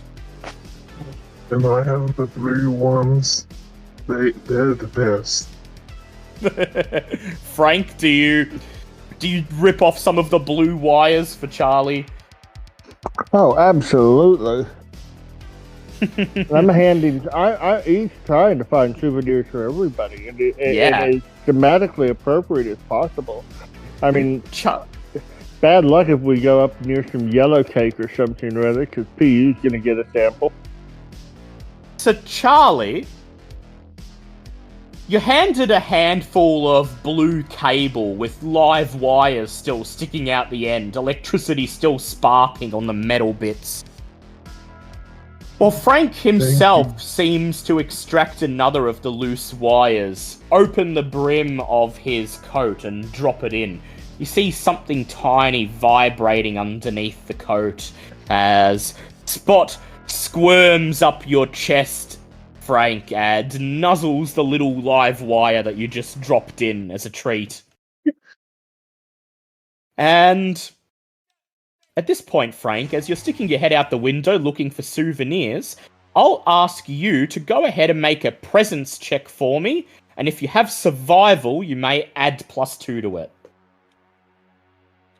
Well, I don't think it's going to matter because I haven't rolled above like a 4 all night. We'll see if it... While P's screaming down the highway, he adjusts the mirror to look at Ermac and says, Hey, I think your shit's out of date, man. Ain't been any fucking scorpions around here. Say that. Ermac just looks at Frank, and what did you get on your roll, Frank? Oh, I got a 1. Got a 1? So Nat it's a 1? total of -2. Does anyone have any glitches left? No. I used my one, unfortunately. The one. I I'm gonna. Charlie, would you like to give Frank a glitch? Sure. Go ahead, Frank. Re-roll. I think that would be a real waste of a glitch, but okay, fair enough. Okay, now I've rolled a natural 20, so I don't know what I don't know what. What a waste. So, you're keeping your eye out for souvenirs, and then you see as PU violently swerves the car onto a side street. You see a vehicle emerge from the cluster of cars and trucks that is lined up way back towards the very edge of this section of nightclubs and cafes. It's a lowrider, a convertible, a very old model from a vintage make from the 2030s, designed to look like a roadster from the 20th century. It's painted bright red. The red is gleaming in the neon haze. And there's a decal of a scorpion emblazoned over the right hand, over the driver's door. Is there by any chance anything remotely resembling a brick Maybe. in the cab? But in fact, with your nat 20, I will say that tonight you're very lucky. The windows are rolled down, and you can see that there are exactly 3 men in the car, each of them wearing identical attire to the Gangoons you fought before. One of them's at the wheel, another one is simply peering ahead, trying to catch sight of you, and the third sits in the back seat, and he's wearing a sort of headset, complete with a microphone and vision goggles, and in his right hand he's grasping some sort of metallic cylindrical object that you, Frank, as a mining robot, instantly recognize as a control device for a drone. You look around PU's taxi and, well, PU doesn't have a brick. I was gonna say, if you're looking for something to throw, you did just pick up traffic lights. Yeah, PU doesn't have a brick, but you do have the head of a traffic light in your lap. Just a little Excellent. traffic light at him. The Scorpion's windscreen. The Any windscreen. chance that, You any can try. chance that I could sort of put something heavy and into their windscreen? Sure. At the moment, though, they're about, I'd say, 5-6 car lengths behind you, and you've spotted them before they've spotted you. However, I think if anyone's capable of throwing this thing 5 or 6 car lengths, Frank probably is. And there you go, says Ermac. Just like I said, scorpions. Only we got the drop on them. We want to try and avoid them before they spot us. He's turned completely around in his chair. He's got one boot on the wheel. Oh shit. Big guy, do something. I rolled a 12. I think that ends Yeah. up being a 14 or something or other. Yeah, so I'd say strength, and I think Frank's strength is a +2, so yeah, 14. If you have athletics, you can add +2 onto that, but I don't think you do. So you just lean out the window, hold up the head of the traffic light, and Charlie, you weep inside as you see all of those wires still dangling from the end of it, still laden with live electricity, go sailing out the window as Frank hefts the thing. So Frank, where are you hoping to land it? Just right in their windscreen? Yeah, pretty much. And now that you mention it, isn't perception and athletics what we decided that a mining robot would have? Yes, you do have athletics. We can put it up to a 16. Because we were struggling to figure it out, and yeah, he doesn't have a lot of skills. He's basically Tote and carry. Yeah, well, which is going to be better, right smack on the windscreen or through the roof and into the passenger area? If you can take out that cyber deckware, that's probably going to be a best boon. All right, I'll give it a shot. I'll see what I can do, little fella. With a 16, I'd say you've got enough to get it right through the skylight. It Charlie's not paying lands. attention. Yeah, Charlie's just rubbing the back of Rusty's neck. It lands just as the driver spots you. He points ahead, shouts something, and you hear the engine of the roadster roar. "Here they come!" shouts Ermac as the Scorpion's car screams out of traffic, barreling down the road towards you. That's when the that's when the head of the traffic light lands on the roof with a clunk, and as the car swerves over a pothole to gain on you, it lurches forwards and the traffic light head rolls down into the skylight. And as it does, Adam, I'd like you to go ahead and roll a d4 for me.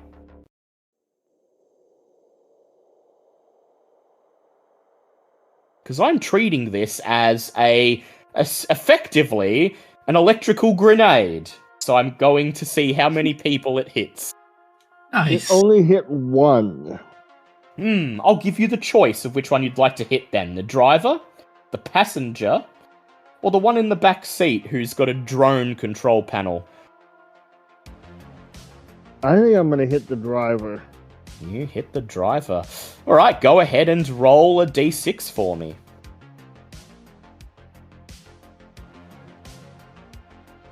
5. 5. You all see a brilliant flash from behind the windscreen as the driver's face opens, his mouth turning into a shocked O as the traffic light, which is effectively a live electric projectile at this point, explodes, sending hundreds of volts down his spine. Instantly, you see the car careen to the side, go up onto the sidewalk. There are screams as nightclub goers scatter out of the way, diving for cover, and then thump! The head of the car crumples in on itself as it collides with the front of a nightclub, of a corrugated iron wall laden with bright pink neon squares. The driver hangs limp over the driver's seat, and the passenger, a look of intense frustration on his face, takes a few moments to pop open the door, shove the unconscious driver out of the way, and take his spot behind the wheel. The engine roars to life again as the car begins to reverse, but you're already off. Go ahead. PU, I presume you're driving? Here I am. Make Please me continue driving. Make me an agility check. You can add +2 if you have drive. Alrighty. Just got a flat +2 then, but we'll see how we go. Pretty good at these usually. It's a 7 total. 7 total. Go, go, go! Screams Ermac. Quick, before they recover! The other guy's behind the wheel!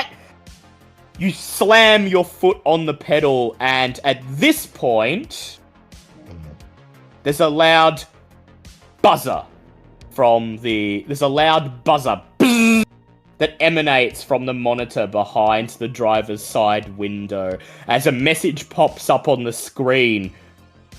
Unauthorized pilot detected. Fuck. and the engine begins to wind down. Ah, shit! Chrome Dome, do something! Sure. What do I think I can do? Well, it seems, from what you can tell, that the taxi system has finally decided to lock PU out. And from where you're standing, with your proficiency in technology and your knowledge, I'll tell you, it seems like it would be a fairly simple deal to just hack into its system and register PU as a recognized user. But Gonna own the car. this is a corporate taxi, and you know that as a corporate asset, there's probably going to be some form of ICE in the system that you're going to have to negotiate. ICE, as in, remind me. As in intrusion countermeasure, intrusion countermeasure electronics. Right, so something that might. Yeah, something that might either fry your brain a little bit, or backfire on you, and you could make things worse. You could alert the Corp to the location of one of their stolen taxis. We do need to keep moving, so I think I'm gonna do what I can. Meanwhile, as the Scorpion car manages to find its way back onto the street, nearly back-ending a passing sedan, the man in the back seat raises the cylindrical object, furiously begins to turn some knobs on the end of it, and a loud humming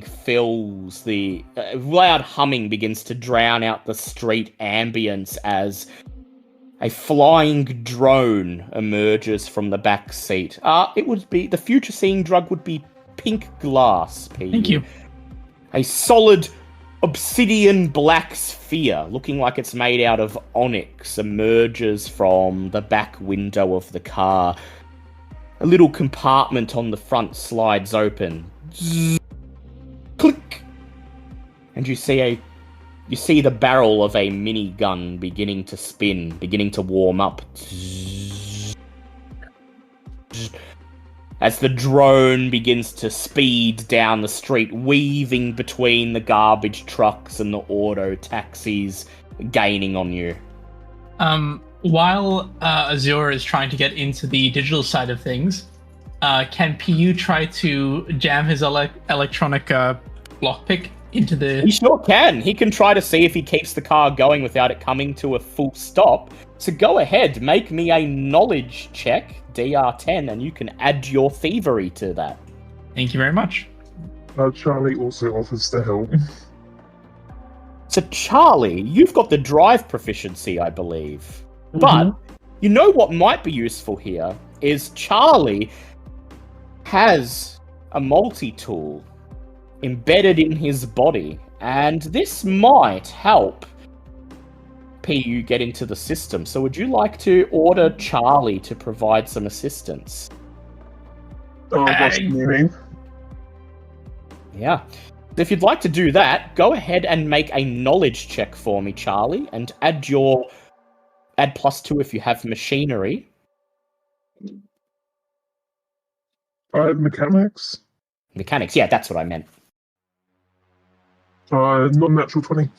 Natural 20, nice. Non-natural 20, dirty. Non-natural 20. And how did you go, PU, on that? I didn't do great. I got You 6.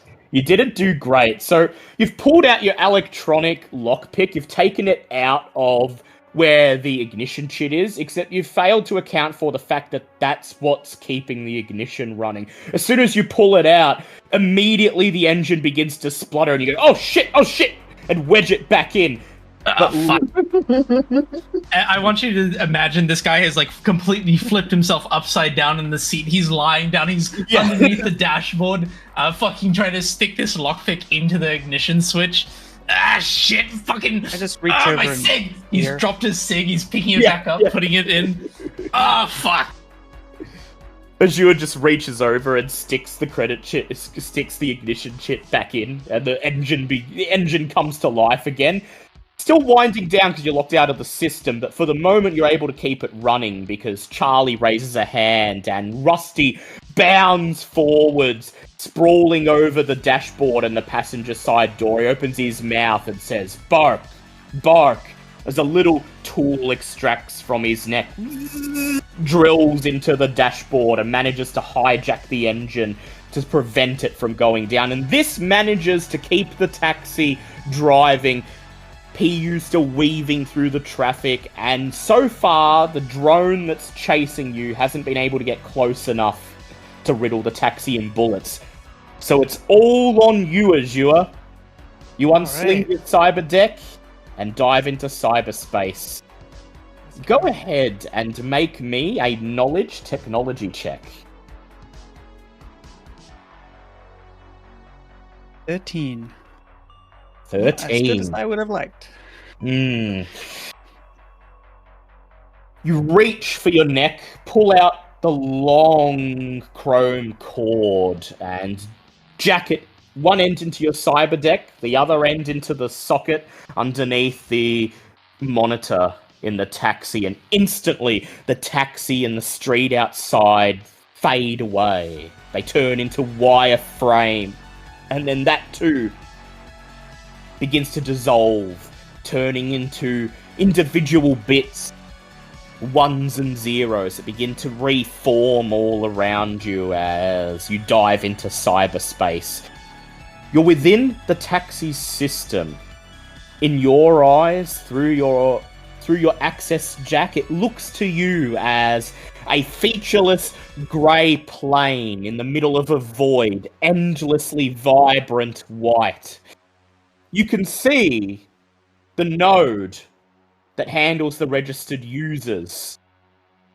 A big, glowing blue monument, a spire touching the stormy clouds above.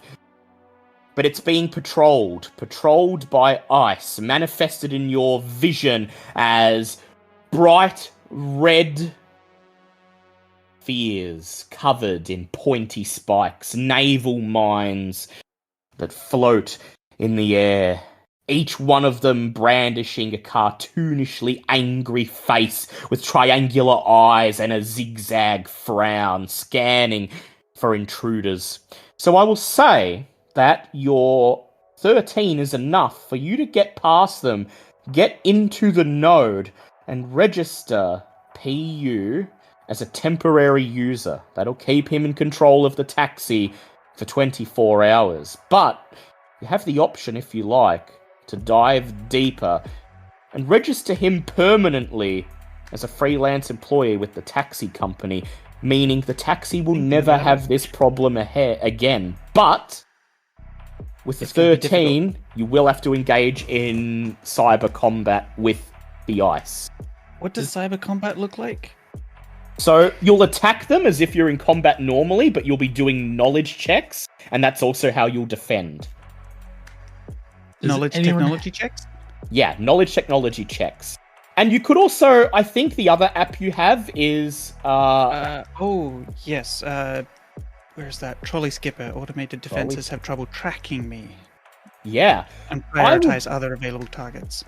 I would say that if you activate that app, it would not entirely obfuscate you from them, but it would confuse them enough that it might be easier to get past them. I'll take that. Yeah. All right. Go ahead, make a check on that one. Knowledge technology check to activate the app. 12, just enough to get it going. Yep. Does anyone have any glitches that we can call upon if needed? Who needs glitches? No, I Charlie? think you're out because you're getting to the end of the session, which is when the glitches run out, usually. I do have glitches. Oh, you do have... Oh! So, Charlie might come in Right, I am overconfident. We got this. So you wave your hand in the air, and bright pink glyphs light up in front of you, each one representing one of your scripts, one of your apps. They look like To you, they've taken on the appearance of little magical runes, the shortcuts to the attacks in your favorite MMO. You reach out and touch one of them and activate Trolley Skipper, and instantly cyberspace begins to slow to a crawl around you as your cyber persona moves like a blur, speeding through it. You duck underneath one of the ice entities. Yeah. This time I can run. Ah, well, that's There we are. going to be how you're represented in cyberspace. Sure, why not? Long cat ears, Fennec. foxtail, Fennec, yeah. Oh, we're both foxes. You're both fox lovers. So, you easily blur past one of the patrolling ice entities, and then a second, and you reach the glowing blue spire itself. You wave your hand again, causing it to deconstruct, turning it into raw data. You grab a section of the data, pull it physically out, rearrange it with another one, then wave your hands again, and the data begins to coalesce, solidifying once again into that pointed blue spire that touches the skies. It's at this point that you hear an alarm klaxon, whoop, whoop, whoop, whoop, whoop, as the intrusion is noticed by the ice.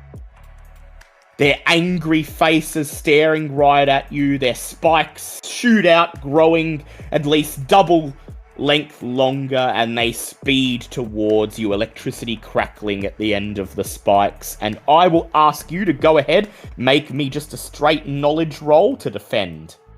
You got this, Azure. Oh, I got this. Easy. I've done this a million. Oh. That might be a natural one. Natural Oh, one. do you want a glitch? So, Oh, if you want. do you want to spend your last glitch on this, Charlie? It's up to you. Oh, I had 2 more. 2 more? Alright, go ahead. Give Yeah, give so many Azure glitches. one. Oh, all right. So is that a reroll? Yeah, reroll, or you can use the glitch to simply reduce the critical fail to a normal fail. It sounds like rerolling would be better, unless I happen to roll a 1 again. Yeah, go ahead, What are the reroll. odds? What are the chances? 1 in 20. 18 plus knowledge is 1. 18. So 19. Nice. So, Yay! if you hadn't glitched, if Easy. reality hadn't suddenly shifted in your favor, one of those ice would have gored you right in the chest with its long spike. You would have been wrenched out of cyberspace. Blood would be pouring from your ears, from your nose, from your mouth, and you'd be clutching your hands to your head, screaming as it wouldn't have felt attacked as if your skull was being torn in two, and you would have taken 8 points of damage. Holy shit. I am it so glad I gave you a glitch. I'm very glad too. I have 6 hit points. Yeah. Instead, you simply wave your hand, duck, and as the ice whizzes over you, you reach up and pull the cord out of your neck and feel your entire body lurch forwards as you're back in meat space, and you can feel the seat materialize underneath you and feel your physicality on the seat itself. The engine You have attacked me now. roars. As the message on the screen reads, "Thank you, Stinky Man. Resetting fares." It's not a taxi. Her name is Axie. Get it straight. Now let's fucking ride. Go ahead, give me another agility check to drive. Sure And- thing. Meanwhile, it doesn't look like the Scorpion car's going to be able to catch up with you, but the flying drone's getting closer and closer. You can hear its humming as it hovers. You can Is see the a, barrel of the mini. Go ahead. Is a 15 gonna help us get away with it? It will, but you can see the barrel slowly turning as it begins to heat up.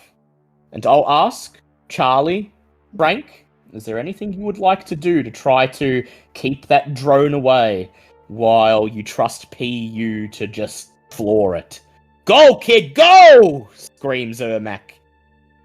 Somebody shoot that thing! Shoot it out of the air!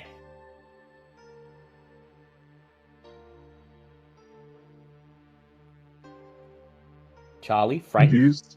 Willing to Sure, try? I'll pull out my shotgun. shotgun, and Frank, would you like to scramble for something in PU's car that you can hurl at it, or do you just want to try to use that peacemaker? You're on mute, by the way. Yeah, you're on mute if you've... He's just testing us, remember? Yeah, just testing. Yeah. No So issues. Go ahead, Charlie, and roll me a presence check with your shotgun. 10. 10. You've got one glitch left. Do you want to spend it? I think there'll be more useful things to use it for. Yeah. Because I'm sure Alright. when Frank comes back, It's all on you, Frank. It's all on you, Frank. What are you going to do? The world slows down. We're looking as Axie's careening through traffic. Bullets are warming up in the barrel, and it cuts to Frank leading and just shoveling through all the trash. Yeah, like just try. He just like looks up and he's like, "Huh? Oh, I see." A voice tell me. rings out from inside the duster. How's that? As Frank sighs, withdraws the peacemaker, and his finger begins to squeeze not just the trigger, but the loop as well. And it looks like Adam's having technical difficulty, so I'm rolling for him. And that's going to be a 13. The great robot absorbs the recoil of the revolver. It seems to shake the entire taxi as he looses a single bullet. And he's going to roll the damage, and I'm going to roll it where you can all see it. Single we bullet can- from a shotgun? Single bullet from the Peacemaker is going to be a D8. Which I believe has a very similar damage rate as the shotgun. It does, yeah. That's Ooh. a 5. Boom! The bullet slams into the side of the drone, and you watch as some of the plating on the side of the sphere is torn away. Sparks fly off. Live wires dangle out, and the drone doesn't blow up, but the force of the bullet knocks it almost out of the air. Its engines whir as it hits a nearby street light and loses track of you as PU grabs the wheel, wrenches it to the left, and screams away into the night. Yay, we didn't die. So, Charlie, I'd like you to go ahead and roll me a D8 to see if you need to reload. 6. 6. Nice. You do not need to reload. About 20 minutes later, the Axie, as it's now known, pulls up in front of Paddon's Surplus. It's a tiny little shop wedged between a pumping nightclub, so pumping that you can feel the bass here in the car, and a trendy cafe. It's a little establishment, nothing more than a brick facade with a faded sign reading Pattern Surplus and spools of barbed wire across the roof and the front of the windows. "We made it," says Ermac. "We made it! Ha ha! You're something else, kid!" He raises a hand to high-five you, and then PU, when you go to high-five him back, he sees the absolute state of your hand, and he just nervously chuckles as he pulls his hand away. I mean, that's fair. I know where this has been. It's pretty bad. Patton. He waits for you to... One more thing. He said he couldn't go in if he can smell the piss. So, He punches the roof, and you can see you guys like over the driver's seat. There's a whole bunch of dents in the roof. Where he's obviously done this a couple times. And he punches the roof, and he's gonna try and knock some of the filth from the roof onto Ermac to try and hide the smell of him pissing himself. You guide the taxi into a little parking lot, just a little parking lot about a building or two away from Patton's surplus, and then once the engine dies and the screen on the back of the seat lights up with a little anime girl giving you the thumbs up and saying, "Thank you, stinky man! See you next time!" You make your way down the street towards Patton's surplus, your boots crunching on the crumbling asphalt, your faces lit up in the haze, the sweat that glistens on your skin sparkling when lit up by the neon. As you approach Patton's surplus, the thick, rusted, double bunker doors that service the front entrance begin to open. You hear the great metallic rumbling, and it feels like the ground beneath your feet tremors as the doors slowly slide open, admitting you to Patton's shop. The inside of the shop is... well, it's still on your 4th or 5th time that you've actually visited Patton, still a sight to behold. The walls are absolutely loaded with every single type of weaponry you can imagine, from modern state-of-the-art cyber weapons to antiques from the time when people had to use black powder to reload them. Flags from countries that no longer exist emblazon the walls. The United States of America, France, England, a little place called St. Vincent and the Grenadines that nobody had heard of even when it did exist. And behind the iron mesh that separates the customers from the shop itself, a wooden door is flung open and Patton himself emerges. Old Patton. Pats, or General Pats. He looks like a kind older fellow, if not for the fact that he's installed a dual tread unit to replace his legs. He's a military campaigner from back in the days when a career in the military meant something. That is, until the day his legs brutally shot out from underneath him. Always practically minded, he opted for treads instead of wheels. Even turned down fancy robotic legs on account of their horrendous cost. Hey, Kix, how you been? Back from the front, I see, he says, and he gives you a salute as the sound of his treads making their way over the wooden floorboards drowns out pretty much everything else in the room. Piu's gonna pull out the last digit of one of his cigarettes, and he lifts his arm and puts it out on his body hair, and flicks the cigarette bit away. We got the package. As he sticks in his now second new cigarette and lights it up. Very timely. Even managed to get me out of the trash can. I got the big guy to thank for that. He gestures towards Frank, and Patton just listens, and then he nods and he says, 10 hot commendations are in order! Line up!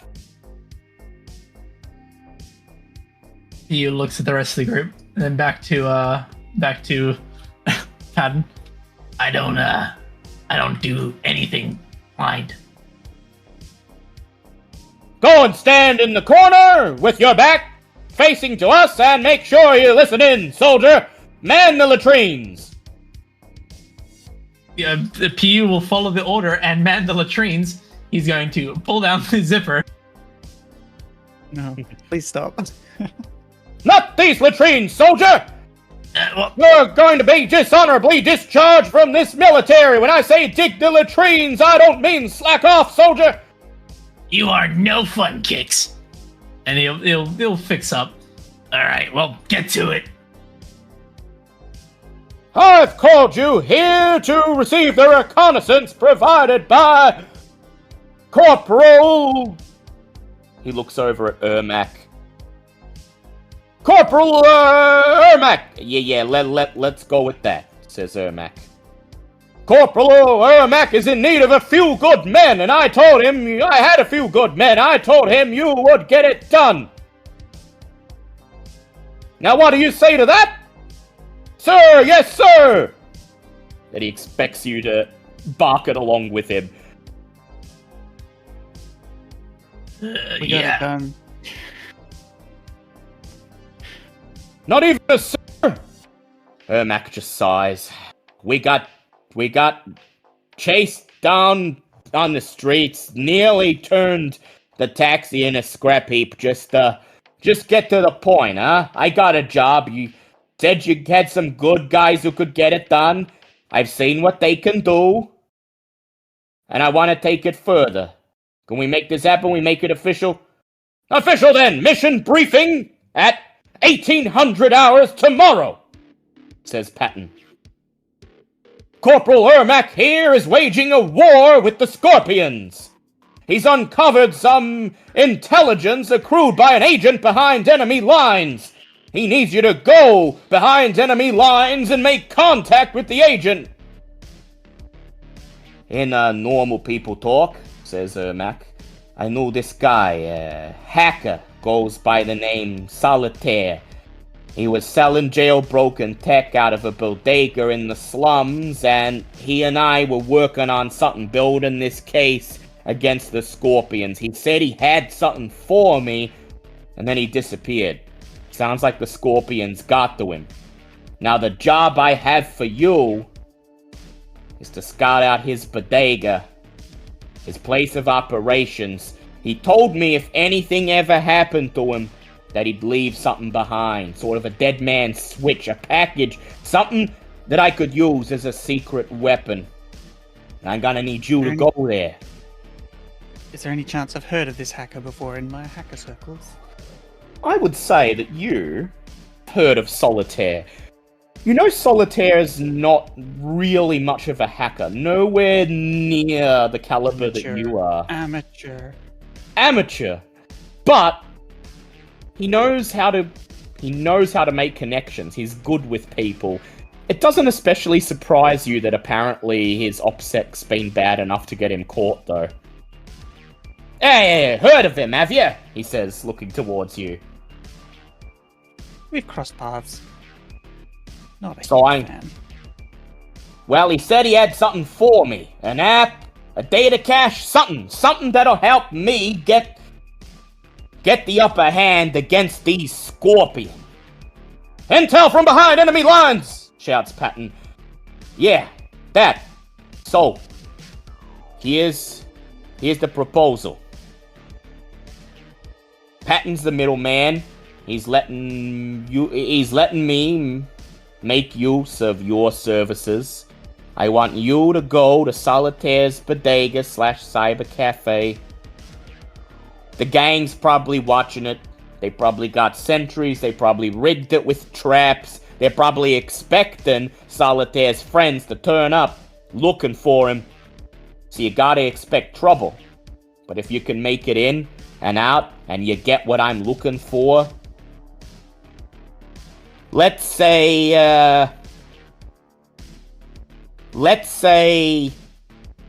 800 creds straight towards your debt.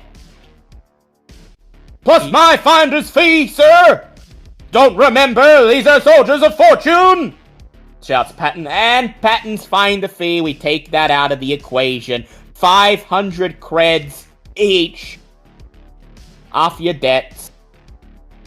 Yeah, better than nothing, I guess. Plus 200 for you in your pocket. Whew. Each? Each. Yeah, I'll take that. I think we can do this. Half of it now, half after the job is done, so they say. He reaches up a thumb to his temple, presses it into his skin, and a number pops up on your RED. 100 creds. Being added to your account. Figure I should, give you some cash to get started, buy the gear you need, so that you're going in prepared and all that. Discretion is the better part of valor! Shouts Patton. So what do you say, soldiers? Do you accept the mission? Are you getting... Yeah, we're already half paid. Might as well, eh? Don't exactly have a choice now. His tank treads whir as he pauses for a moment. So, like I instructed you, sir, yes? Sir. Happy to help, sir, says Frank. Patton sighs. Alright. You had 100 creds. Use that for your initial requisitions. Operation begins at 1800 hours tomorrow. Understood? Gross. Aye, aye, Captain. You will meet here for briefing, receive more intelligence from the client, and then proceed with the operation. Dismissed! Ermac just sighs. Well, get yourself some rest. Make sure you're geared up, make sure you're prepared. And then we'll see how you do with the real job, huh? Never know. Pull it off. We got a good working relationship building. I think you and me are gonna be good buddies, Ermac. And he's gonna slink a slimy arm around Ermac's shoulders. Yeah, Ermac just sort of gives you a look, pulls himself away, and leans towards Pat, and he says, Yeah. Just, don't touch me, don't come near me, and he looks over at Charlie, and he says, Keep that dog thing away from me. I looked into its eyes. Don't think I'll ever be able to see anything else now. Close my eyes, there it is. Thing gonna be haunting my dreams. Yeah, it's a pretty fucked up looking cat, eh? Alex going to give PU like evil eyes and be like, you do not mess with my dog. You do not make fun of him. I don't think PU's making fun. I think PU's not a smart guy. Rusty opens his mouth and he just says, Growl. And we'll end the session there. That was our intro session. So, at the end of each session, you get to roll your glitch dice and see how many glitches you get back to use in the next session. Yay. Okie. I only had one that time, but I think I have a D3 for my glitches. Yeah. You see how many I get back. Oh, I got 3 glitches now. Yes. So your glitches can never exceed the maximum of your dice, but you do get to, you can replenish up to maximum. You're supposed to spend them each session. Alright. I'm just going to say, oh, hell yeah, I got 2. everyone for joining us. Yeah. Thank you, everyone, for joining us. You have 100 creds to your name, plus your starting creds. Between now and the next session, you may purchase anything you think you'll need. The prices are listed in the rulebook, and you can presume that the prices listed are what they go for on the streets. If you want to find something cheaper, you can tell me, and I'll give you a chance to roll for it. But you've been given that 100 creds, use it well. Buy ammo, buy armor if you can afford it. Get anything you think you might need. Because tonight, you survived a fight in an alleyway and a car chase. When you hit the bodega, they're going to know you're coming. They'll have time to prepare. And the first job will truly be the one that tests whether you're cut out to make something of yourselves in this world, or whether you're just more gutter trash for me to wipe under my feet and discard Thanks for playing, punks!